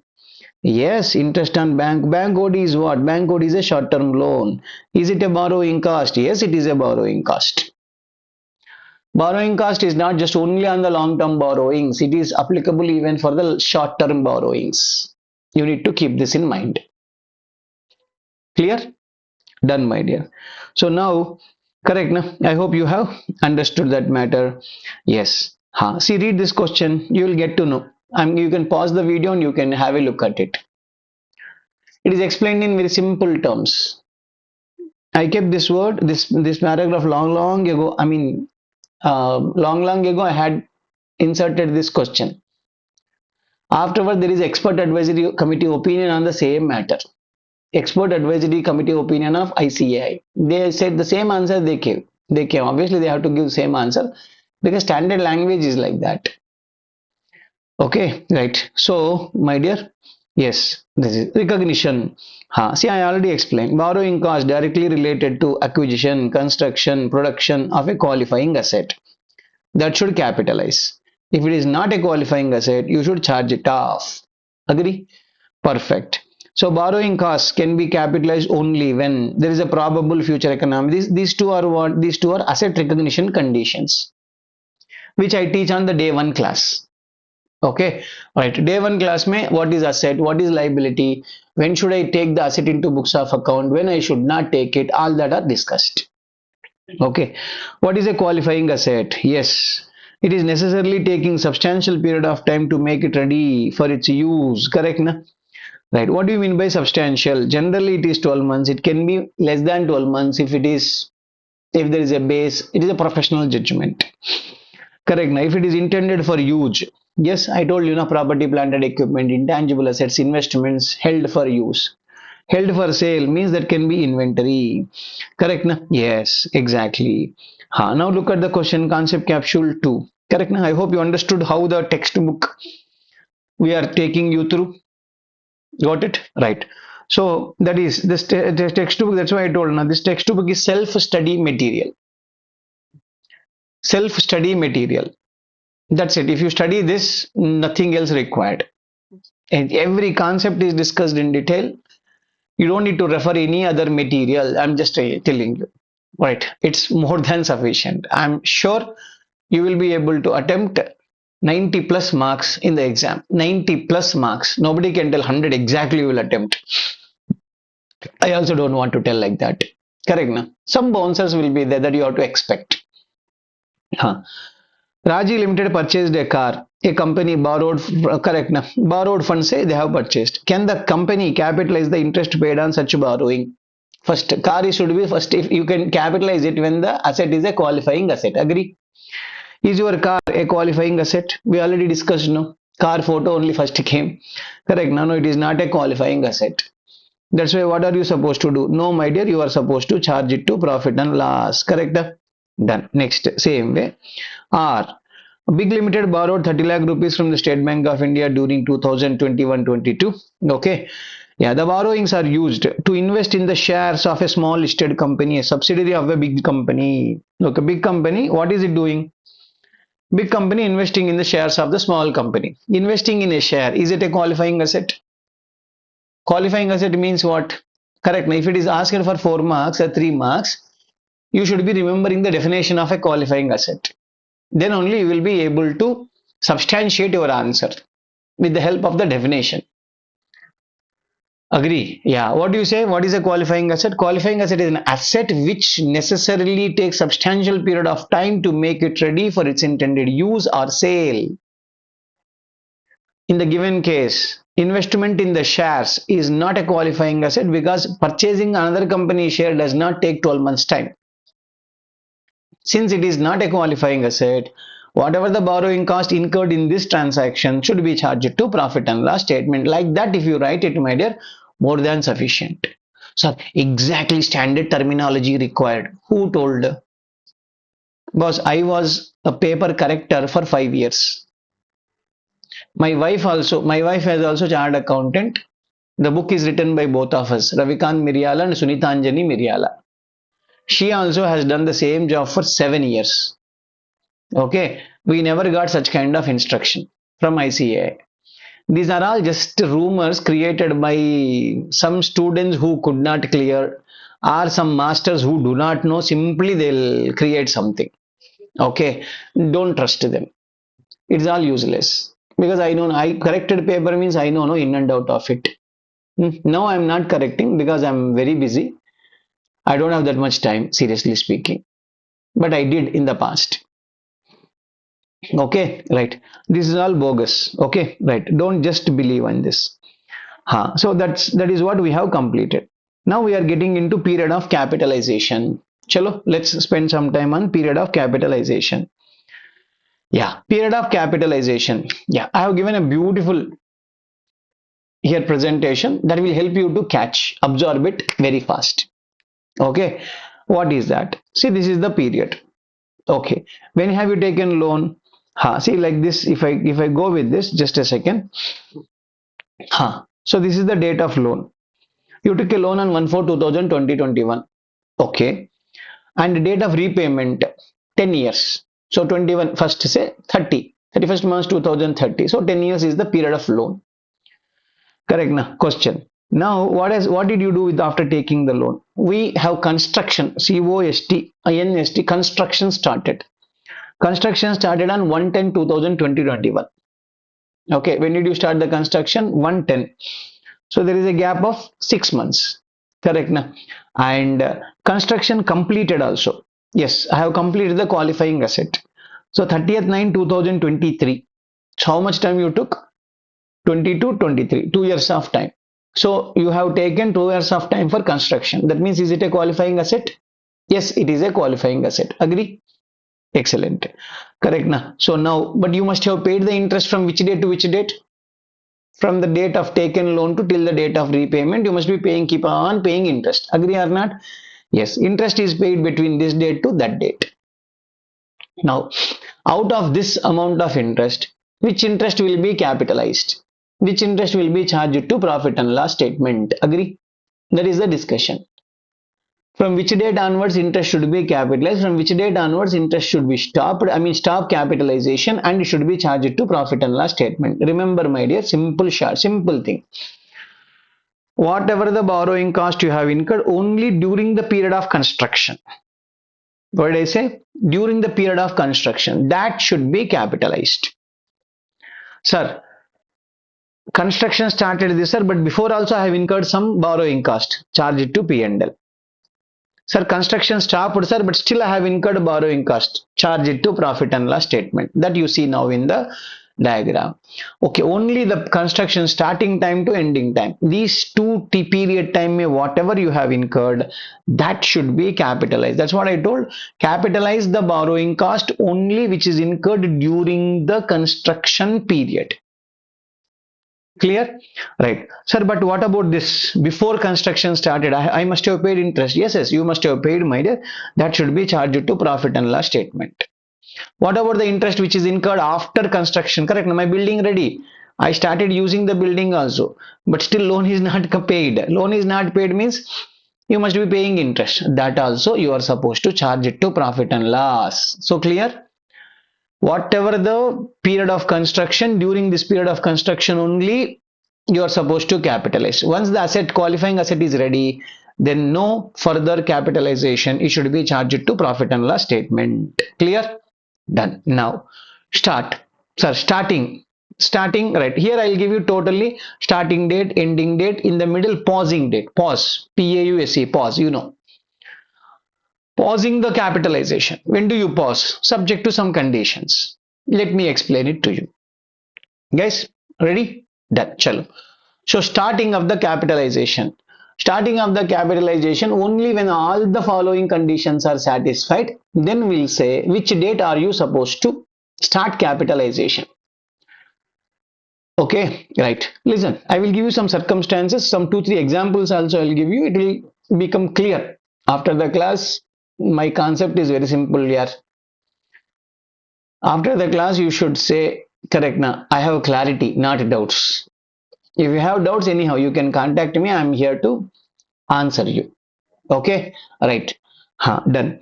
So, only when all the following conditions are satisfied, you can watch my YouTube lectures. Correct now. What is that?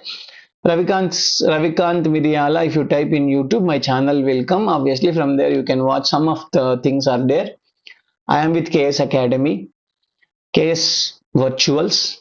So subscription mode may you will be able to get the classes. No, sir, I want only your classes. Okay, only accounting sufficient. All other subjects I'm already done with it. Then yes, come to my website ravikantmiryala.com. Okay, done. From there you can order the classes. Right, you can be in touch. Got it? Done. Only when you satisfy all the conditions, then starting of the capitalization happens. What are all the 3 conditions? First, borrowing costs are being incurred. Means you must be started spending borrowing cost. Correct? When you have not incurred borrowing cost, then what is there to capitalize? Common sense, you know? Correct. Na? So borrowing costs are being incurred. Point number one. Next, the correct amount on the correct costs on the qualifying asset are also being incurred. You must be spending for the qualifying asset. Sir, I am constructing a building which is a qualifying asset. When you say constructing building, you must have purchased cement, you must have paid labor, correct na power expenditure, water expenditure, steel expenditure, so many things, correct na. So many people ko contractor ko you are supposed to pay. How much you will be spending? So you must be spending on the qualifying asset. Done. And when you say during the construction time means some construction must be going on, my dear. Correct. That's why third condition what it says, activities must be in progress. Sir, what do you mean by activity? Basic question can come. What do you mean by activity? What do I mean activity? Activity includes technical activity, it includes administration activity, it includes physical activity. Not just always physical activity, it includes technical, okay, physical, administration activity. Read this concept clearly, then I'll give you a question immediately in the next slide. If you have understood these wordings correctly, then you will be able to answer me correctly. Shall we try? Let's try. Okay, three conditions. Borrowing cost should be incurred, costs on the qualifying asset should be incurred, and activity should be in progress. Okay, na? Right. Now, chalo. Example I am giving. You started construction of the building on 1st April. Okay, sir. Good. Loan you took after 3 months. Why? Why means I have my own money. I'm using first my own money. Correct. Now, when I have my own money, why should I pay interest? So let me clear my own money, then only I'll go for this one.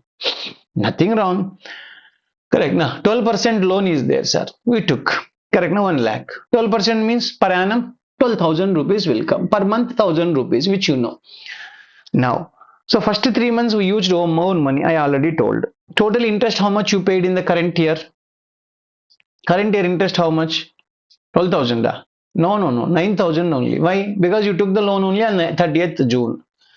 Correct. Na? So April, May, June, no. So obviously rest of the time is 9 months. 9 months to 9,000 rupees. Done. Capitalize.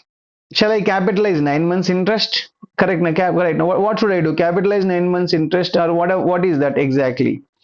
How much should I interest should be capitalized? Or the other way around.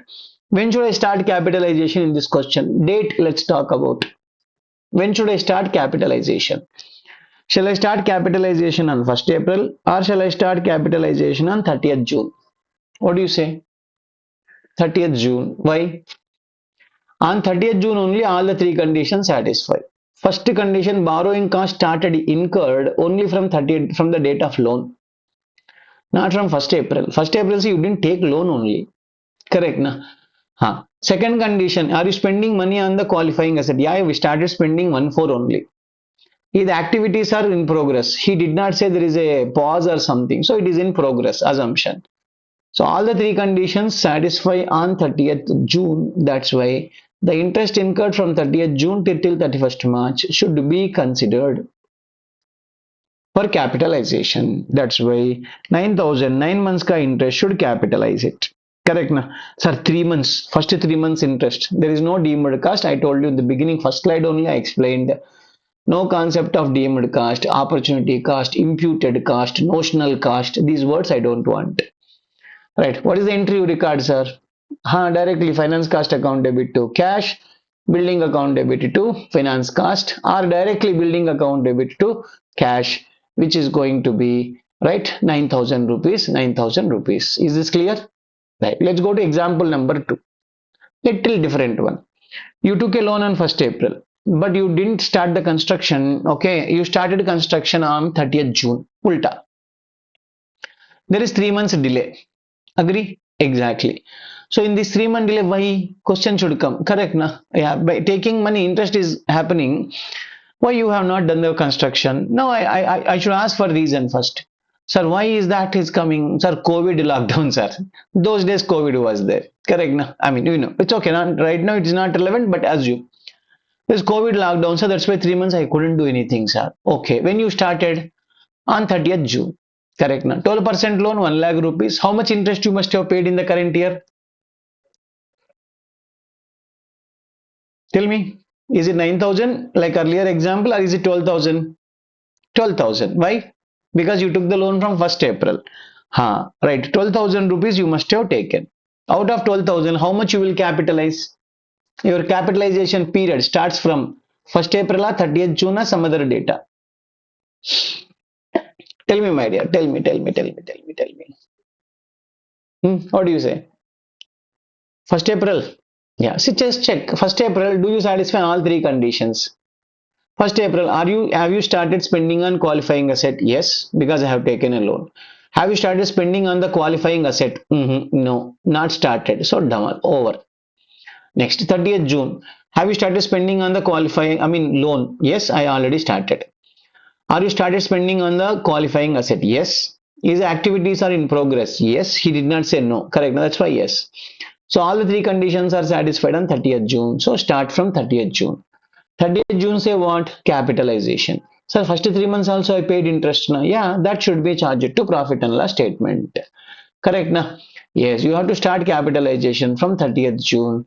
So first 9 months should be capitalized. 3 months should be charged to profit and loss statement. Correct na? So asset account debit 9,000. Finance cost going to be debited 3,000 to actual either cash paid or payable. Correct na? That is the way. I hope it's clear now, more clear. I'll give you one more question. Okay, right. Look at this example number 3. Say, read through this information. When is the date of loan, my dear? 1st April. So, interest you started the work on 30th September. That means how many months delay? 6 months delay is there. Correct, na? Okay. So, how much interest you must have paid, my dear? 12,000, that is I'll pay. Right. There is a delay of 6 months. Obviously, the question will come, why? Now suppose this answer is like this. First 3 months there is a lockdown is there, sir. That next 3 months what is happening? No, I went to municipality for approval of my building. Correct. I went to one engineer for making a drawing for this building. First I should go to engineer. I should draw.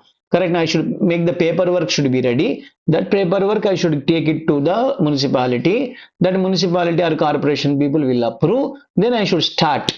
I should call bulldozer to start digging that this and all. Correct, na? Without that, if you start constructing, no, municipality people will do another thing, that is demolition. They will start. Correct, na? Without permission, if you start in big cities, no, it will be demolished. You should have proper approval in hand. Otherwise, you should not do it.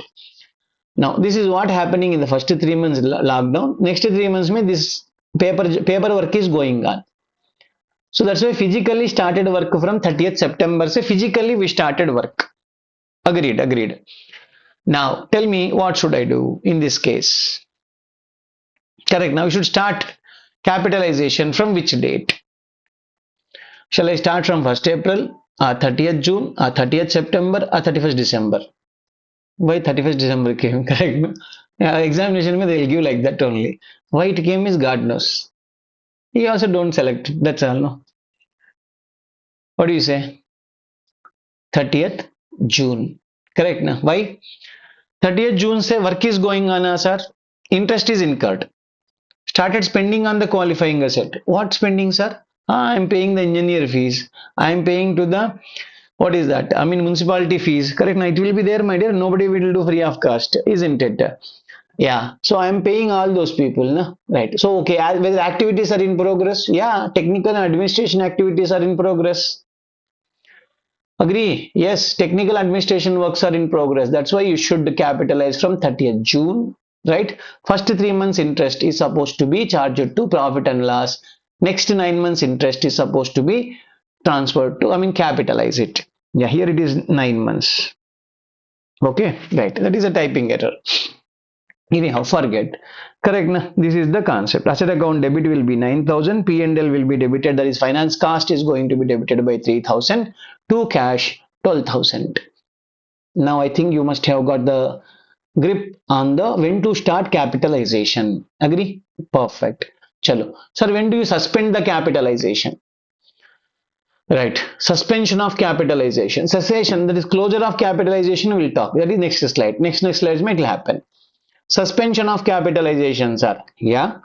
Suspension means what? Pause. Suspension means stop. No. Suspension means pause. Pause. Pause. Later will resume. Okay, so you are suspending what? Capitalization. That means E period, say example 1 week or 10 days, I am suspending capitalization means during this period of 10 days, I will be incurring the borrowing cost. Pakka I will be paying interest and etc. That interest cost should be transferred to profit and loss statement. You are suspending the capitalization. That means don't capitalize. Don't capitalize means I have one more option, only one option, that is charge to P&L. Agree? Exactly. So what do I do? During the suspension, correct. Now, when do you suspend? Let me explain it to you, and obviously I'll explain you when should I suspend it, whatever it is. When the activities are not in progress. क्या बोला? When the activities are not in progress. Okay. Then you are supposed to suspend. Activities are not moving, not happening. Fine, then suspend it. Correct. Now, activity should be correct. Now, what is that? Suppose sir, 1 month is there. 1 month due to some lockdown option, lockdown or labor strike, material scarcity. Correct. Now, some issue, some I mean court. What is that? Court has given stay order. Stay order means don't construct. There are some legal issues. Karke court is telling. That's why I stopped construction. Now what should I do? Correct. Now, but interest loan is taken means interest will be keep on paying. During this period may no improvement is happening to the asset. That's why you are not supposed to capitalize interest also. Got my point? Right. So activities are not in progress. What are the reasons? Could be lockdown, correct, labor strike, natural calamities, court case, that is stay order sometime. Correct. Now your neighbor will go to court of law. He'll bring a stay order. Court says no, till it is settled, don't construct. Then you have to listen. If you construct, contempt of court, you will go to jail first. Okay, that's more dangerous. Done. So lack of raw material, etc., etc. Okay, again, this time period will explain you something. Okay, guys. Yeah. So you already started construction on, correct? You started construction on this. This is 31st March 23 tak it is going on. This is construction period. During this construction period, it's a period of 2 months period. We have suspended the work. What is that you did? Suspension of work has happened. That means no work. I mean, work is, there is no movement, there is no activities going on. So the 2 months interest should be capitalized and charged to P&L. Charge to profit and loss statement. Got my point? Yes, interest should be during the period should be charged to P&L. Correct now. What about this period, sir? This period and this period. This period obviously will be capitalized. Correct now. It will be capitalized. Yeah. Suspension, every situation may, every company, every situation may, every qualifying asset may suspension need not come. Suspension can come, but not for every company. Got it? But here, when there is a no activity is going on, suspension karo. Suspension, when you suspend it, then the borrowing cost incurred during that period should be charged to P&L. That is what we learned. Agreed. Clear na? Yes, sir. Now, but there are some correct na. Suppose example, 12,000 rupees you have incurred. A same example, okay. So 10 months you have capitalized it and 2,000 rupees is related to the 2 months wala should be charged to P&L. Some small explanation I gave it. There is exception to the suspension. What is exception to suspension, sir? Exception to suspension in the sense, under these following circumstances, even though activities are not in progress, do not suspend it. Exception to suspension means don't suspend. What are the reason first? Means don't suspend, don't charge it to P&L. That means continue the capitalization. Very clearly written. Continue the capitalization. When? Situation number one. There is a temporary delay in the construction which is necessary for the qualifying asset. Generally, now students remember this first letter. Okay, they forget this one. They go to exam and write only this part. Then they'll say that I wrote perfectly, I'm not getting mark. No, you will not get mark. If somebody with great kindness and generosity and etc., no, they may give 1 mark place में half mark. Some people, no, some crack fellows may be there. Maybe there. Who is strict? He's not crack actually. He's a strict person. He's right person one way. He may give 0 mark to you. Okay, why means not every temporary delay which is necessary for the qualifying asset.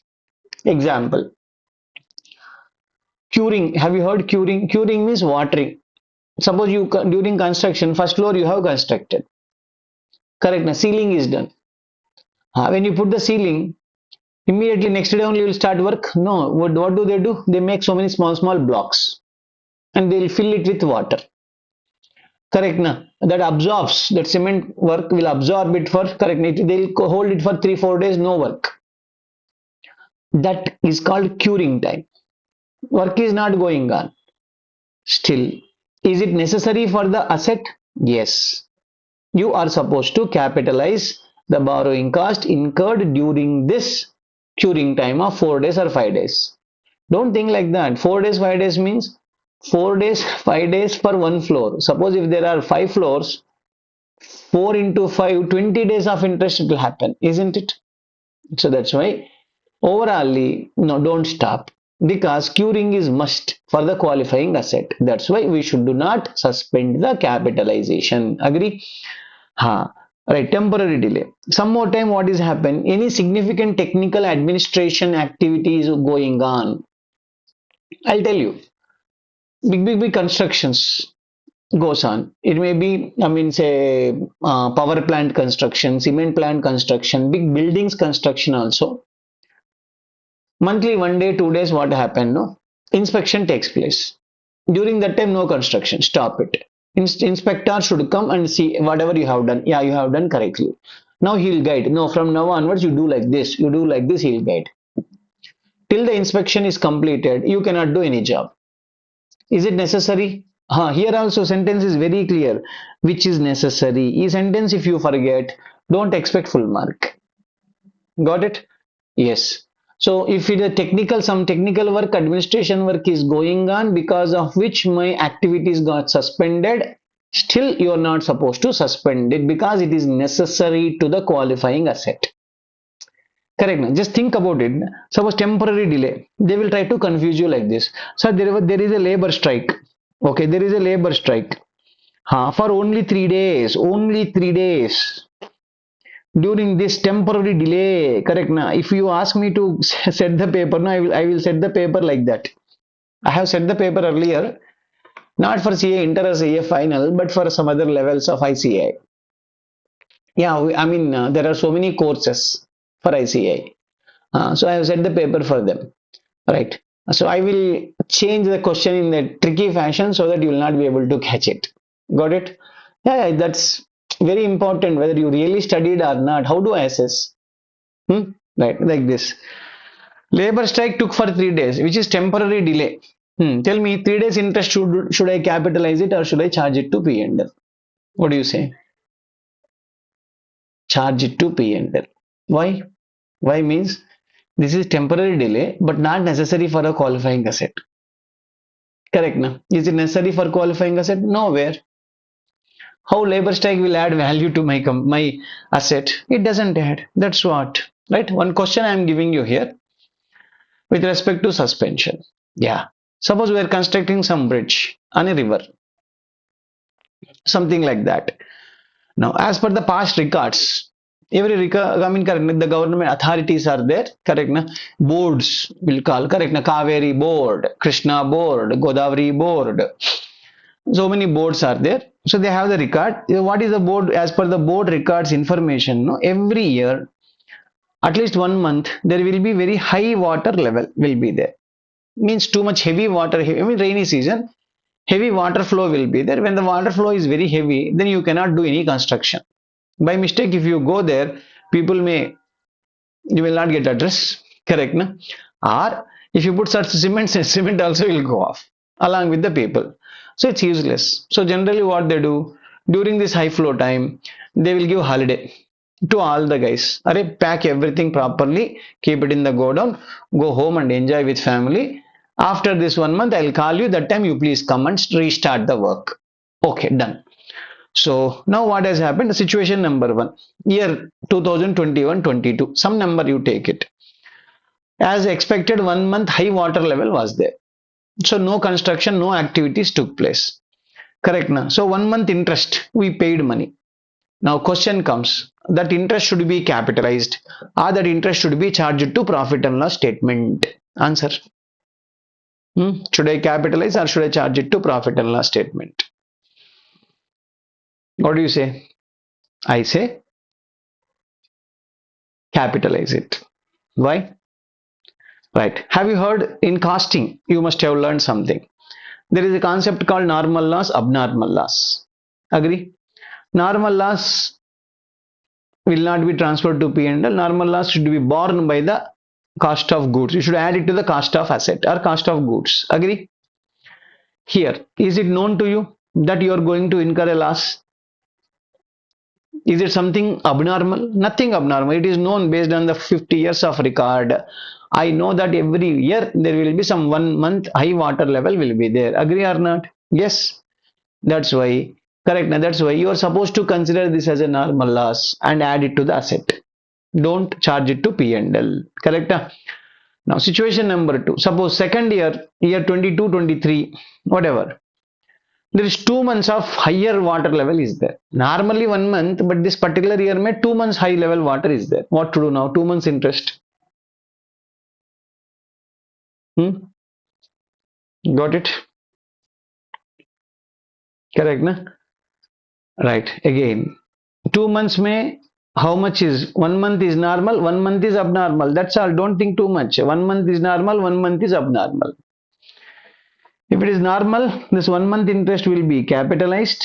Correct. Now 1 month interest will be capitalized and this 1 month interest will be charged to profit and loss. Abnormal loss can never be added to the cost of asset. Okay. It should be charged to profit and loss statement. Is that clear to you? Okay. Chalo. Now we start cessation. Cessation means stop. Correct. Now when to stop the capitalization? Kya bola? When to stop capitalization? Tell me, when should I stop capitalization?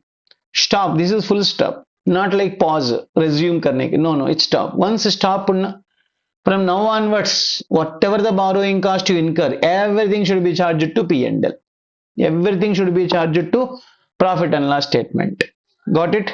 Right. So when the qualifying asset is ready for its intended use or substantially ready for the intended use or sale, correct na? That is the stopping point. That is the stopping date. From that date onwards, if you incur any borrowing cost, that should be charged to profit and loss statement. Is that clear? Yes. So now, if a qualifying asset is constructed in parts, sometime it happen part one, correct na? Suppose I am constructing one big building, tower 1, tower 2, tower 3, tower 4, tower A, B, C, D, F, G, H and all, correct na? Yeah, correct. My first tower is ready. People already occupied. Correct na? We got OC, occupancy certificate from the local municipality or corporation. Then people started entering and they are using and they are enjoying. Correct na? They may be not having right now, what is that? Swimming pool is not there. So what? But still they are able to stay there. Na? Without swimming pool also you can live, no? Yeah, I can live at least. Okay. Right. Yes. So proportionately, under that circumstance, what will happen? Proportionately, correct. Tower A is ready. Tower A related borrowing cost, you should stop. Got my point? Right. Look at this, my dear. There is tower A, tower B, tower C. Right. B and C are going on, work in progress. A is ready to move. People have moved already. Now, borrowing cost, you can bifurcate, correct, now 1 by 3. 1 by 3 means because one tower is, I'll assume both A, B, C, all towers are same exactly, sir. Same size, width, length, number of apartments, everything is same, sir. Okay, then proportionately, what are you supposed to do? Stop capitalization here means borrowing cost incurred on to be incurred on the A from now onwards should be charged to profit and loss statement, and borrowing cost which is going incurred or to be incurred on the B and C, you continue capitalization. You have to continue the capitalization. Is that clear? Right? This is a small topic. Done, my dear? Right. Chalo, let's do one thing. I'll take you through the again textbook once. Commencement.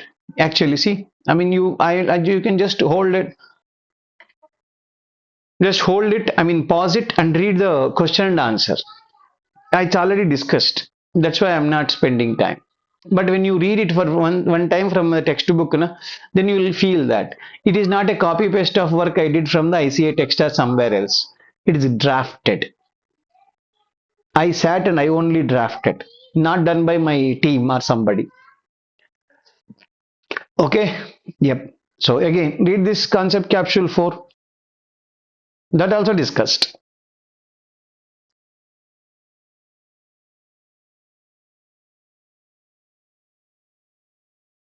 Done. Suspension of capitalization again.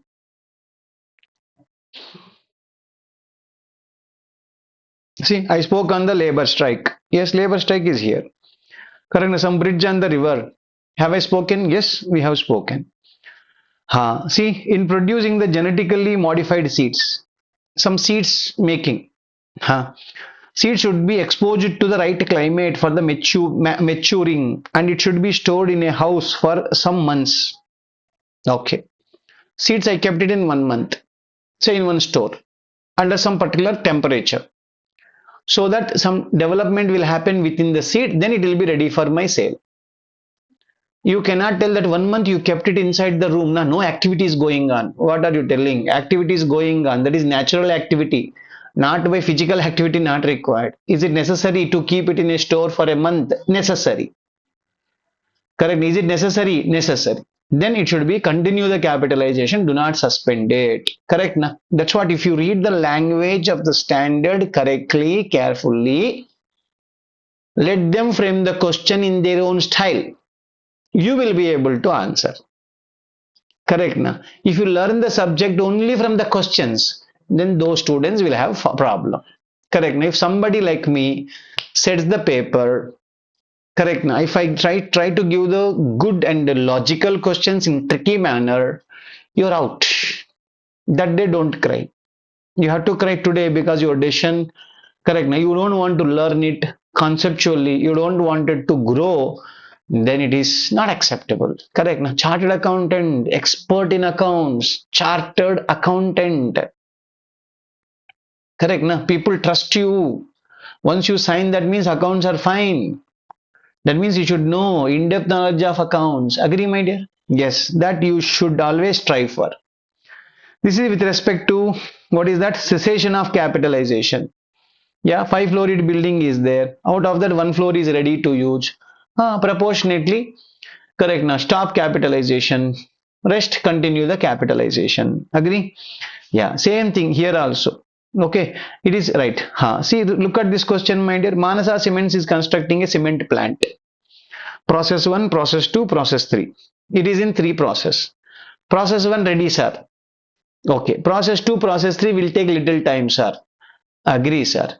But question now, can I start using it? No, sir. You can start using, not one process 1 is ready. Process 2 should be ready. Process 3 should be ready. Then only I can switch on cement plant and cement will come inside. Right. So is it ready for its intended purpose? Process 1? No, sir. It cannot be used right now. So continue capitalization. That's all. Very simple and straight answers.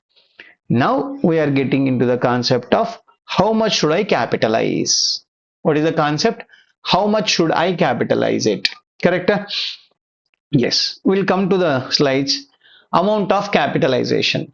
This amount of capitalization depends upon the type of borrowing. Sir, borrowings also types. Is it long and short? No, not long and short. Two types of borrowing which is mentioned in the standard. One is specific borrowing. Next is general purpose borrowing or general borrowing we can call. Okay, two types. One is specific borrowing. Next is general borrowing. What is specific borrowing? Specific borrowing means, say, home loan. If I say, what do I say? Home loan. Home loan means loan for home. I mean, e-loans token taken specifically for the purpose of home. Like that, if a company goes to the banker, if I go to bank and ask, sir, I want 25 crore rupees loan. What banker will give? Yeah, yeah, take. Will he give like that? Obviously not. So I will give. What will I ask? Basic question. Why you want loan, sir? For what purpose, sir? Where you are going to use it, sir? Agree or not? Any common man will ask, not necessarily a banker. Correct, na? Exactly. So, if it is taken for construction of a plant and machinery, it will be mentioned in the agreement. This loan should be utilized for the construction. Otherwise, tomorrow they may go for IPL betting, if you don't mention clearly. Correct. Now, they same money 25 crore rupees here will go to IPL betting, put 25, tomorrow it will become 50. Then we'll construct not one plant, two plants. Nonsense thinking will come. Okay, no, it's not meant for IPL betting, my dear. It is meant for what? For construction of plant and machinery. Agree? Exact. It will be mentioned clearly in the agreement. And then it is called specific borrowing. What is it called? Specific borrowing. Specifically borrowed for the purpose of qualifying asset. What is general borrowing? General borrowing means I took a loan. They mention like general purpose. Actually, general purpose means it can be utilized for any kind of work, like a personal loan, just to make you understand. Company will not get personal loan. I went to one company, Delhi based company, Noida, basically. Okay, right. That company has taken a parent company, say ECB, external commercial borrowing. In the agreement, if I see there is a general purpose borrowing, it is they said. They said that means this money can be utilized for any purpose. Nothing specifically, they are not telling this is for the construction of factory, this is for the purchase of fixed assets, this is for the working capital. Nothing mentioned. They said general purpose. You can use it for any purpose. Like that, loans also will be there, which are general purpose borrowings, not borrowed for the purpose of specifically for the QA, but out of that money, we have utilized some money, correct? Even though it is bought for general purpose, some money I took it and I have used for my qualifying asset. Then we are supposed to capitalize some portion of that loan also, we are supposed to capitalize. I'll discuss that next lesson. I'll talk about that only. Okay, right. So borrowed specifically for the qualifying asset. No, super. What is it's easy. Computation, how much to capitalize is easy concept. What should I do? You have taken a loan. There will be some rate attached to it. Correct, na? Rate into loan amount, you would know interest will come. That's all. Okay, that's all. Interest incurred, some XX money. That's all, or not that's all. Sometime what happens, I'll tell you. Yeah, I'll take here. I'll write. What do I say here, my dear? Say, I took a loan of 100 CR. Okay. Say example, it is debenture. Debentures. Have you got money? Yes, we got money. We got money. We got money. Nice. But will you spend full 100 crore rupees day one only? No, no. I have to construct something. Construction something means, example, it will take 12 months of time. Month 1, 2, 3, 4, 5, like this, 12 months will be there.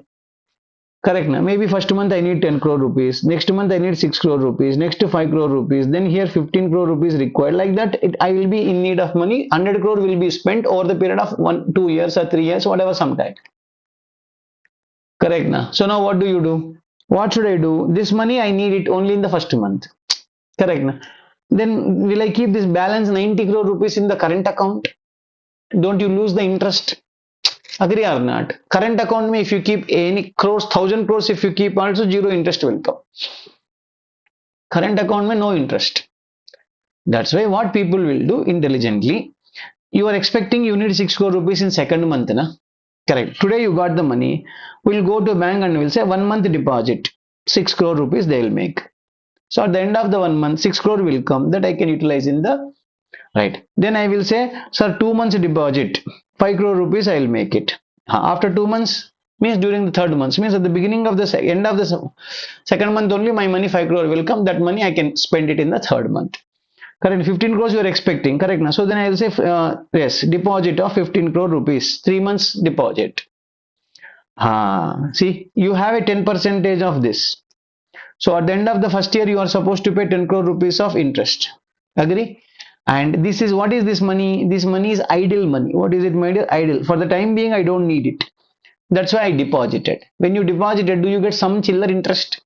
Yes, exactly. So that interest you are supposed to reduce it. Say 1 crore rupees interest came. Example. 9 crore rupees is your borrowing cost. Yes. Yeah, cost means what you lost. What you exactly lost is 9, not 10. You're getting my point? Yes. That's why, like, correct. Interest incurred minus any interest received on the temporary deposit. Yes, these are temporary fixed deposits. Cut it. The balance, whatever 9 crore rupees is there, that should be capitalized. What is I say, my dear? That is the amount that is supposed to be capitalized, not beyond that. Agree? Right. Now let us spend some time on the general borrowing. That is only crucial. Once this topic over, no, my dear, the standard only over. Right. That's why you had done. This is the crucial one actually. This is the crucial topic, I should say. This is easy, not difficult. Okay. But this general borrowing is something you have to observe. What is general borrowing? To make you understand, I'm giving one balance sheet. Balance sheet dated 2020-22. Let it be 22 or 26 or 30. Correct. That's why 22 not 23. Na headache is there. Correct. Even though we are in 2020, 25 and 26. Correct. Na? 25, 26 year, obviously. Then today is 30th March. Correct. Na? 25. So it will become in 2 days, 25, 26 financial year, will enter in my textbook. That's why this headache will be there all the time. I wrote like 2021. 2 place mein x I kept. You want to keep 2 or 1 or 3 or 0, you keep whatever you want. Dash I kept. Better, no? Right. Otherwise what used to happen, some one fellow started commenting that, I mean, it's okay, some students, some very few such fellows will be there na. Sir has given very old question. Arey, question, why, how you got to know? I asked. Sir, you gave 2016 ka. Show Bhagavan, Bhagavantare, correct? No, you are a god. Correct. What should I say? 2016 me question had come in ICA examination. The same thing I copy pasted. In the 2016, they must have used 2015 number only. Whether that question is relevant or whether the provision or standard wordings changed subsequently, no, na. What is your problem? No problem. Why are you bothered about the date used in the question? Apply brain, no thoda. Too much application of brain, no, this is. Right, not necessary. I know some students you can't make them understand. That's why I changed my style. In the textbook I wrote like 2021. Correct, na cross one. You say 21, after 10 years it will become 31. Correct, na after some time. Whatever let it become. So that I don't need to change the dates all the time. It's better for me. Otherwise, this headache, I know, I told na, one or two extreme circumstances, people will think too much thinking, which not bearable. Come to borrowing cost. I have spent on qualifying asset. See, where are you right now? You are on the 31st March 2022. Agree, na? Yes, exactly. There is a qualifying asset, 2000 rupees. Yes, I means you have spent. You have spent. What do you mean by this? You have spent till 31st March 2022. You have spent amount 2000 rupees. You have incurred on the qualifying asset. Right. Okay. From where your money has come? Basic question should come to your mind. Now, if I see there is a specific borrowing, how much you borrowed? 800 hai. The 800 borrowed, you spent already 2000 means a balance 1200 kahan se aaya raha hai? Correct, na? Isn't it basic question? Anybody should ask that question. Na? Yes, 2000 rupees kahan se aaya aapko? Agree? Yes. So G, correct na? That's why there are some general borrowings in the balance sheet. Some ICICI loan, SDFC loan, some debentures were there. These general borrowings 8000 are there. Correct na? Now one common sense somebody has to apply. Out of 2000, correct na? Specific borrowing 800 used. This 200 rupees or 1200 rupees, this company must have utilized from the general borrowing. Do you agree? Exactly. It is coming from the general borrowing. Say E 1200 has come from the general borrowing. Now one question. Sir, E 800 rupees you utilized. 800 rupees ka interest 10%. So I anybody will say 10 percentage will apply. Correct na? But ఈ 1200 ఈ 1200 is coming from 10% loan, 9% loan, 8% loan. Which rate I should apply? Correct na? 1200 into what number I should apply? I don't know. That's why standard has told us apply capitalization rate word used. What is capitalization rate? Nothing but weighted average cost of loan or weighted average borrowing rate. Sir, how to calculate weighted average borrowing rate? I'll give you formula. Follow the formula and I'll explain you logic of it. You will understand it. So how do you calculate? Interest incurred or accrued, whatever it is, divided by adjusted loan. Sir, ye kya hai sir? Loan amount I know 8,000. No, not 8,000. Adjusted loan. Remember always. You have to remember by heart this. Adjusted loan into 100 you are supposed to apply. Sir, what do you mean by adjusted loan? Adjust weighted average means time adjustment is happening. So for loan also time adjustment you are supposed to do it. Time adjusted, that's all.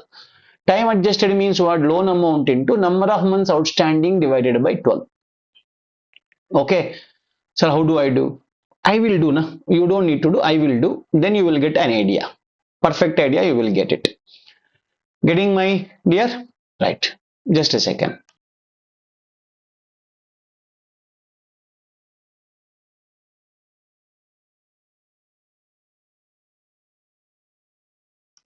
Chalo, some technical issue, voice was not coming. Okay, fine. Chalo, let's start.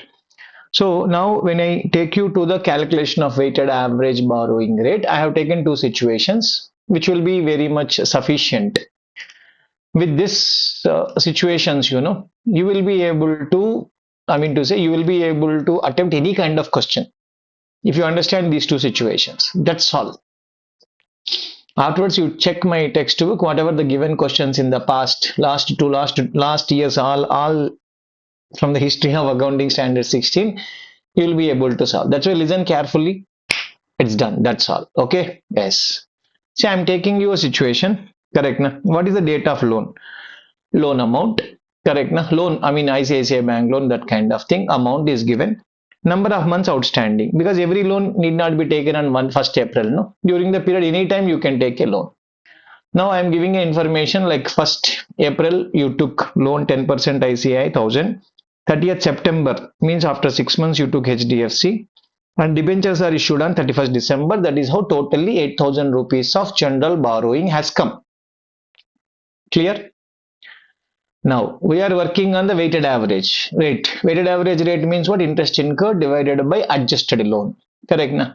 So interest, correct, the number of months, number of months, how many months it is outstanding. 1st April it was there already, means full year it is there. Next one is for 6 months, next one is for 3 months. Correct na? What is the interest element? Yeah, you can apply your calculator also not required. 10% into 1,000 rupees is nothing but 100. Correct na? 4,000 into 9%, apply your calculator. 180 will come. 3,000 into 8%, 60 will come. This is the total interest accrued. Okay, right. 340. Right. Adjusted loan also I will do. Why should I take adjusted loan? Why, if I had taken the total loan amount, why it is not correct? That also I'll explain. Okay, you will get a clarity. Adjusted loan, what is the formula I told? Loan amount into number of months outstanding divided by 12. Yeah, in the given case, it is outstanding for 12 months. Correct. It is outstanding for 12 months. So 1000 into 12 by 12, 1000. Second circumstance, 4,000 into 6 by 12, 2,000. Correct. Now, third circumstance, 750 will come and the total will come to 3,750 is my adjusted loan amount. Agree? Right. Now look at one common sense thing I will tell you. Okay. See, situation. Otherwise, first I will take you to this one only. Now here if I apply, 340 is the interest amount divided by mistake I am taking intentionally 8,000 into 100 if I apply. Correct na? 4.2 percentage answer to will come something. Correct na? When answer something has come, don't you need to apply your basic sense? Correct na? Why it is not correct, sir? Why it is not correct means, tell me my dear.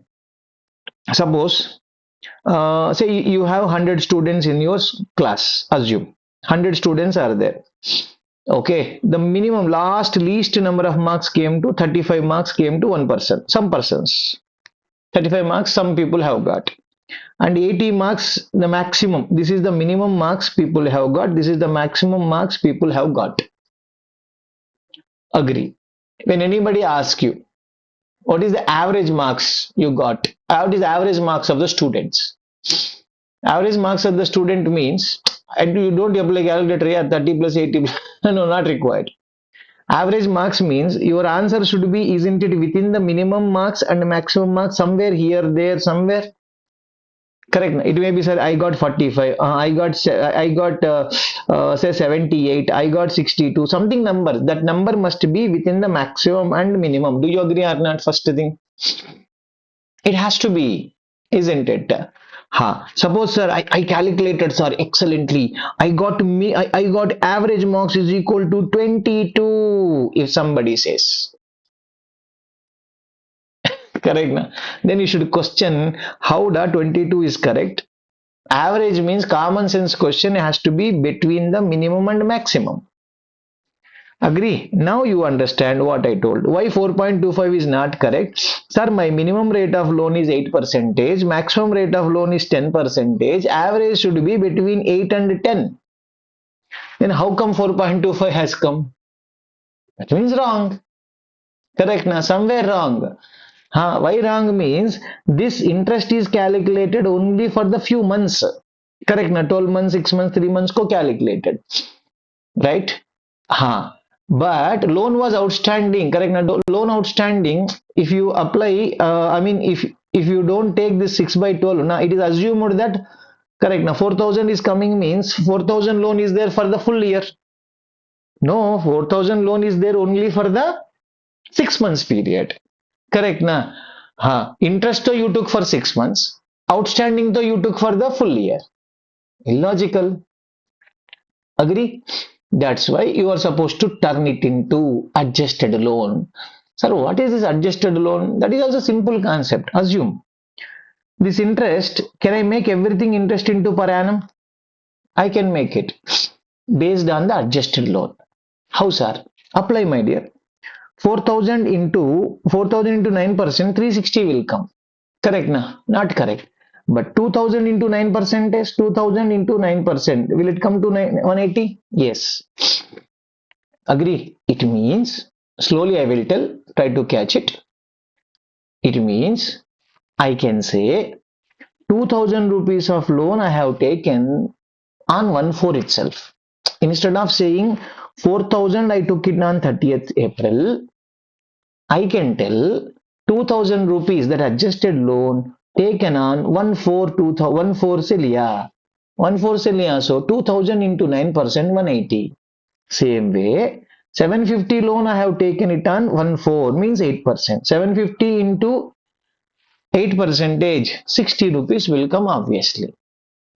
Now, once after completion of adjusted loan, on the adjusted loan number, if you apply the rate of interest, it will match with your interest. Correct, na? Now it gives all the things are on the same line. All the things are the same line means 1,000 into 10% is 100. Correct, na? 2,000 into 9%, 180. 750 into 8%, 60. That's why you should or must consider adjusted loan, not this one. Agree? Yes, exactly. So what is the correct weighted average rate? 340 divided by 3,750 into 100, 9.06 came. At least common sense question, isn't it lying between 8 and 10? Yes, at least correct. Not like that utter flop of 4.25 percentage. Agree, my dear? Yes. Now, how much you spent on qualifying asset? 2,000. Out of that, how much you have taken from the specific borrowing cost? 800. Correct, na? So remaining amount has come from general borrowings. 800 ko you should apply which rate? Specific rate, that is 10%. On the 1200 you have to apply which rate? This weighted average, correct? This weighted average rate, what is there? That you are supposed to apply. So let me apply into 10%, which is equal to 80, which 9.06% which is equal to 109. So how much have you How much are you supposed to capitalize? 189 should be capitalized. Correct, no, my dear? Now, one question. Totally, how much interest have you incurred?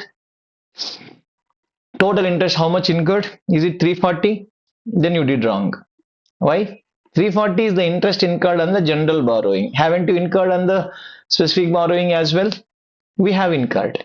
Correct. Now that's why 340 plus, correct now, 800 into 10%, 80. So 420. Out of 420, how much is supposed to be capitalized? 189 should be capitalized. Correct na? 189 is capitalized. Then remaining amount should be charged to profit and loss statement. Correct na? Yes. So this is the journal entry which you should record. To cash, I am supposed to pay 420. Cash or payable or whatever. Asset account debit by 189. Finance cost account debit by 231. That is what the journal entry. This is situation number 1. Is this clear? Done. Correct na? Now what are we supposed to do? Now what are we supposed to do? And situation number 2, when you catch it, then almost all kinds of concepts are over. One difficult and not difficult, a different kind of question, but it is part of this only. The style was differently asked. That question was there already in the CA final examination once asked. Suddenly it appeared in the CA Inter. Then students could not actually not able to manage it. Okay, but I always cover in my textbook final questions also little bit I will modify, I will always incorporate so that even the difficult question comes also you should be able to answer. Okay, that's my target all the time. Example number 2. Information is same, same as earlier example.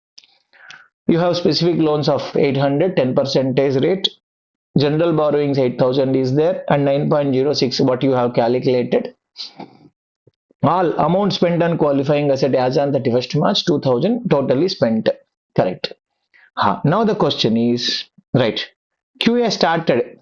Okay, we started working on the construction started on 1/4. Super. One basic question should come to your mind.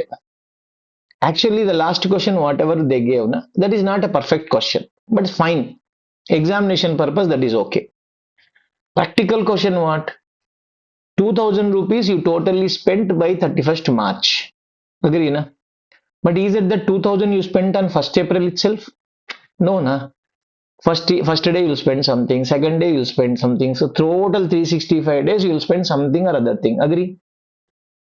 Expenditure is not happening on one day. Na? Expenditure is happening over the period. Now, in this type of questions, they will give expenditure, right, like this they will give. Try to understand. Yes.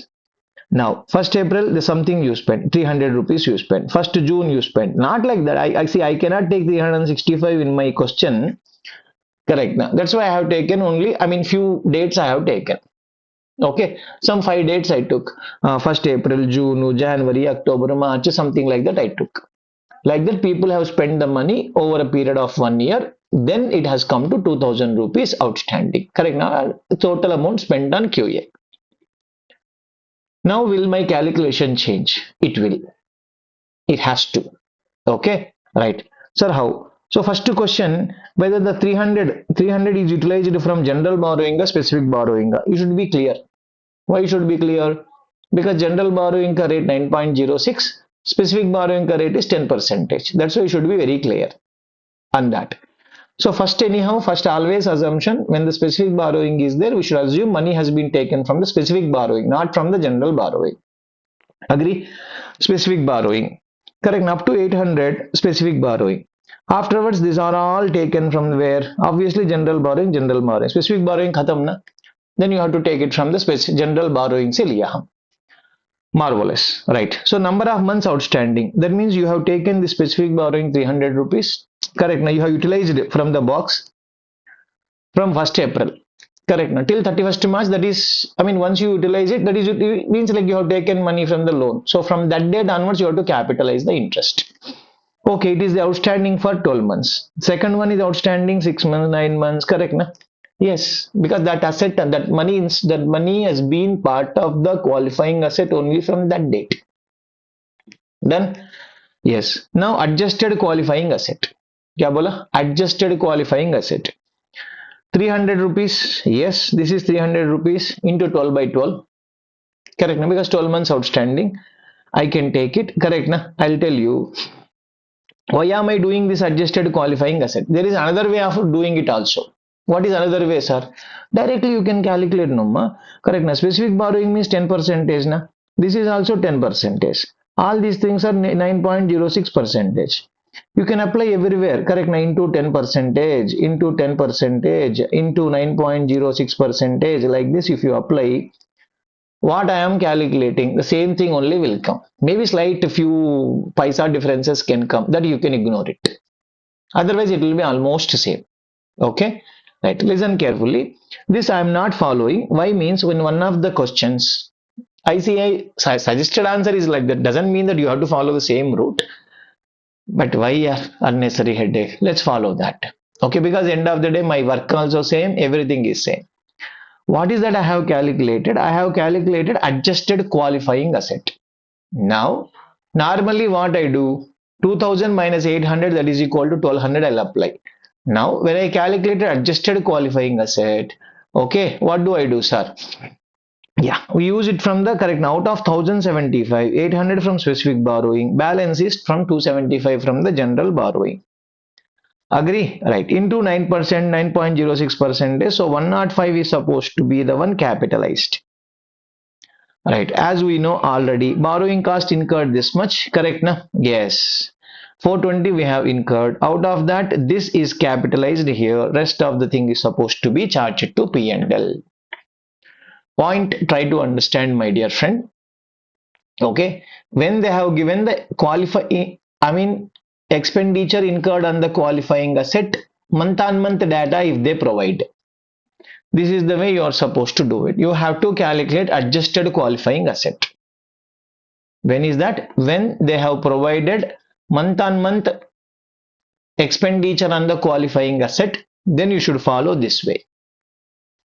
Clear? No, sir, they just gave me some 2000 rupees incurred by 31st March. Then model number 1 will work. Clear? Right. That is the way, my dear. We have got one good question from the previous exam, what I was mentioning about. Yep. Yeah. So look at, let's, before getting into that one question, I wanted you to take you through some concept capsules. Yes. See, my dear, Gayatri Limited constructing a building at Hyderabad on 1/4/2021. The estimated expenditure 20 crore. Correct. Now, out of that, we took a loan of 15 crore rupees from the SP specifically, means specific borrowing. Correct. Na? 15 crore rupees at the rate of 10% per annum.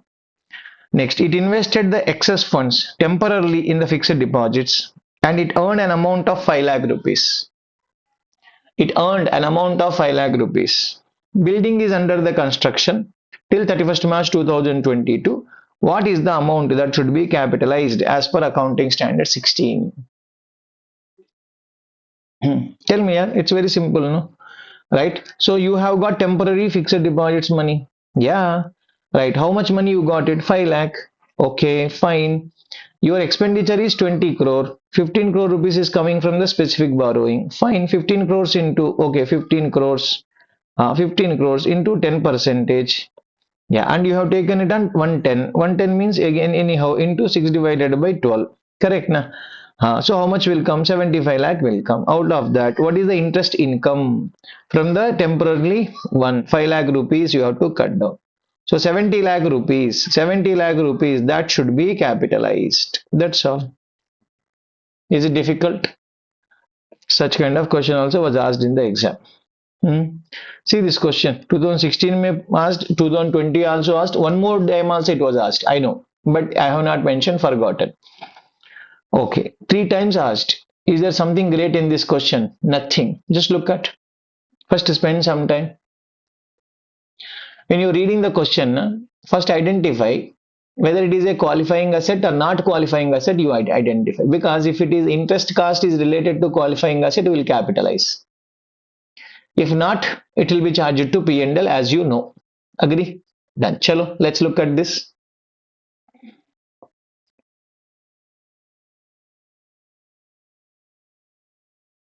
Yeah. Construction of a sea link. That's a bridge. Sea link. Linking the sea. Means from one end to another end. Is this a qualifying asset? Yes, pakka qualifying asset. Purchase of equipment. We discussed whether it is a qualifying asset. No. Correct. Working capital. It is not a qualifying asset. Purchase of vehicle, car, something, lorry, whatever it is. No. Advance for a tool or crane. No, my tools or cranes also ready-made will be there. It will not take too much time for this. So no, purchase of technical know-how. Technical know-how making takes time. Buying will not take time. So all of these are not qualifying assets. Read the question now. They have borrowed a loan amount of 32 crore rupees. Correct na? Out of the 25 crore rupees utilized for the qualifying asset, rest 35 minus this, sorry 32 minus this, that is equal to 7 crore rupees utilized for non-qualifying asset. What rates or rate of interest he didn't give, but he gave the 80 lakh rupees is the total interest he gave. Not a problem. We can apply rate of interest like that, or directly also I can do it. Can I? How I can do? 80 lakh rupees is for the what? 80 lakh rupees ko I'll say 0.8 lakh. 0.8 crores. Correct na? 0.8 crore rupees you spent on 32 crores. Out of the 25 crore rupees. Correct na? So you say 0.8 divided by 32 into 25. If I put that will come to 62.5 lakhs. This is the interest amount what is incurred on the 25 crores. That what are you supposed to do? That you are supposed to capitalize it. And balance in the sense what? Minus, correct now, minus 0.8 if I apply, correct, remaining that is equal to point, that is 17.5 lakh rupees, that should be charged to profit and loss as a finance cost. But when you are answering the sum, you should say what is a qualifying asset mandatorily. And if it is a qualifying asset, then we'll capitalize the interest, otherwise will not. Like that you have to write it. Many students directly they go to the solve this kind of answer. No, you will lose 1 mark. Suppose this is meant for 5 marks. If you had not given this information, 1 to 1.5 mark you will be losing here. Your answer correct, but they have given only 3.5 marks or 4 marks. Yeah, student will say no, it's wrong. Not wrong. They are right. That's why I'm telling you. That's why I told now I have lot 5+ years of correction, so I can guide you correctly. Where they can cut the mark, where they will not cut the mark. Correct na? So I know that I can help you on that. Chalo.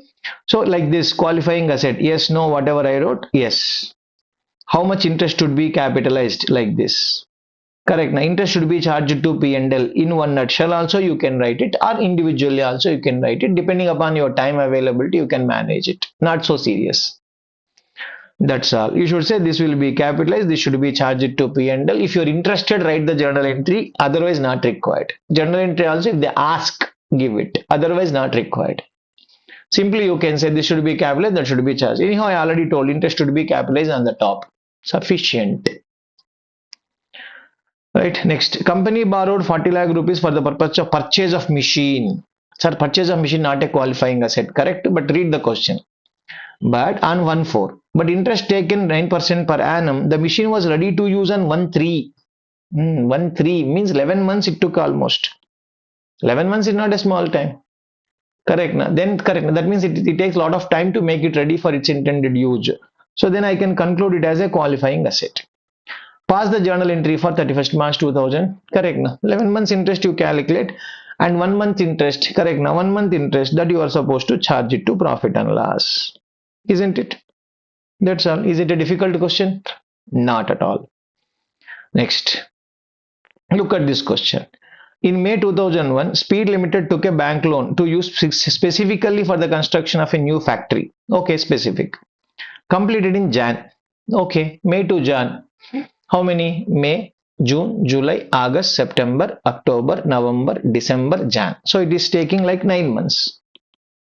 Assume 1st May and 31st March, so 31st January. The building was put to use immediately, means in the month of Jan. Interest on the actual amount used for the construction of the building till its completion is 18 lakhs. They only told. Whereas total interest payable to the banker till 31st March amounted to 25 lakh. Okay, out of 25 lakh rupees, 18 lakh rupees you are supposed to capitalize it. Balance 7 lakh rupees you are supposed to charge it to profit and loss statement. Agree? That's all. See, that's what, no, when you understand the topic concept correctly, na, you will find all these jujubi. Correct, na? All chiller questions. What is this? Correct. That's all. That feeling you can get only when you understand the concept correctly. If you have not understood concept, every line can make you shiver. Okay? That's why. Learn conceptually, then you will be peaceful in the exam, even after exam. Correct. Now, when reading the result also, I did good job. I'll pass. Then concept capsule 14. Padma Limited construction, some 50 lakh rupees they took. Incurred. This is a QA.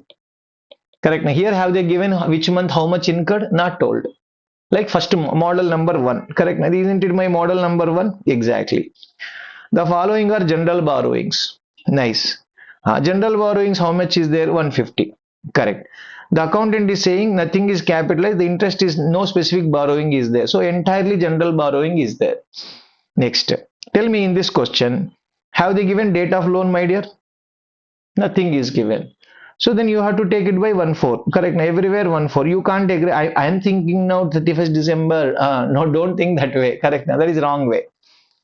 All loans are already existing. Correct. Na? So 1/4 ऐसा लेना. Then you can calculate easily. Na? This is a very small problem compared to my model 1 only. Isn't it? Right. That's why I don't want to do it. Now, question number 15. See, 2022 and 2017, two times asked. Yeah, this is for 6 marks, 6 or 7 marks question. Not small. Easy. Once you see, read the question. Na, it is like model number 1. That's all. This is also model number 1. Ne? No, not model number 1. Model number 2. Yeah, model number 2 I have covered. Yes, model number 2. Axe Limited began construction of a new plant on 1st April. There is a special loan. Special loan is nothing but specific loan. That's it. Finance construction. The rate of interest is equal to 10 percentage. Done. The company's other outstanding two non-specific loans. What is that? Amount is equal to this. Interest rate is this much. Again, here also. Do you know what is the date of loan? Don't know. That means, isn't it like full 1/4 only I should take? Yes, 1/4 I should take. When it is 1/4, 12 by 12 is equal to 1. I don't need to bother. I can simply take this is equal to 7. Correct? Na? Right. What is the rate of interest, man? 6 lakh into 11%. That is equal to 66,000. 11 lakh into, correct? Na? 11 lakh into 13% if I apply. How much will come? 1,43,000 rupees interest. Plus, correct, now 0.66 if I apply, that is equal to 2.09 lakh rupees, correct, interest, divided by how much? 17 lakh into 100, correct, now divided by 17 into 100 if I apply, it comes to 12.29 percentage is my weighted average borrowing rate. Agree? Now, okay, the expenditure that were incurred in the project, okay, 1st April, first, correct, yeah. So how much is your specific borrowing, my dear? 4 lakh.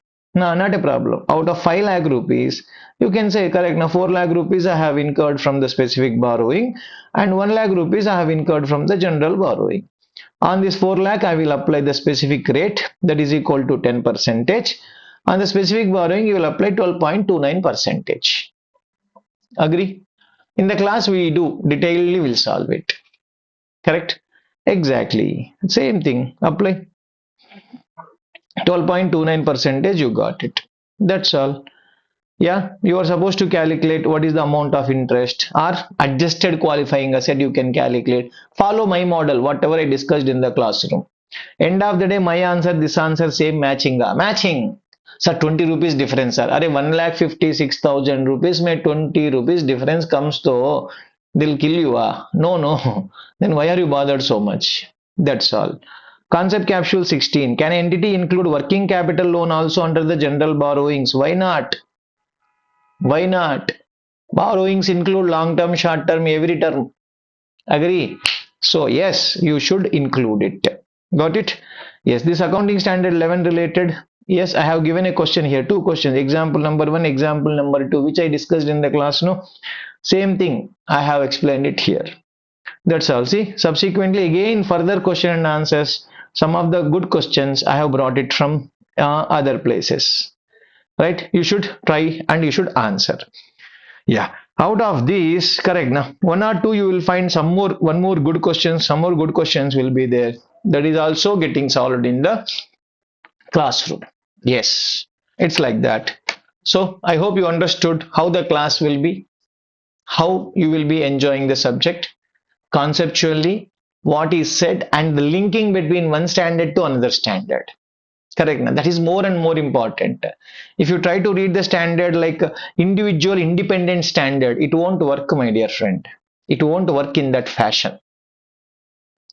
Got it? Done. Okay, right. Yes, my dear, this is my, okay, my, instead of this, I should say, yes, you can order the books in ravikantmiryala.com or in the Amazon website. When many places are there.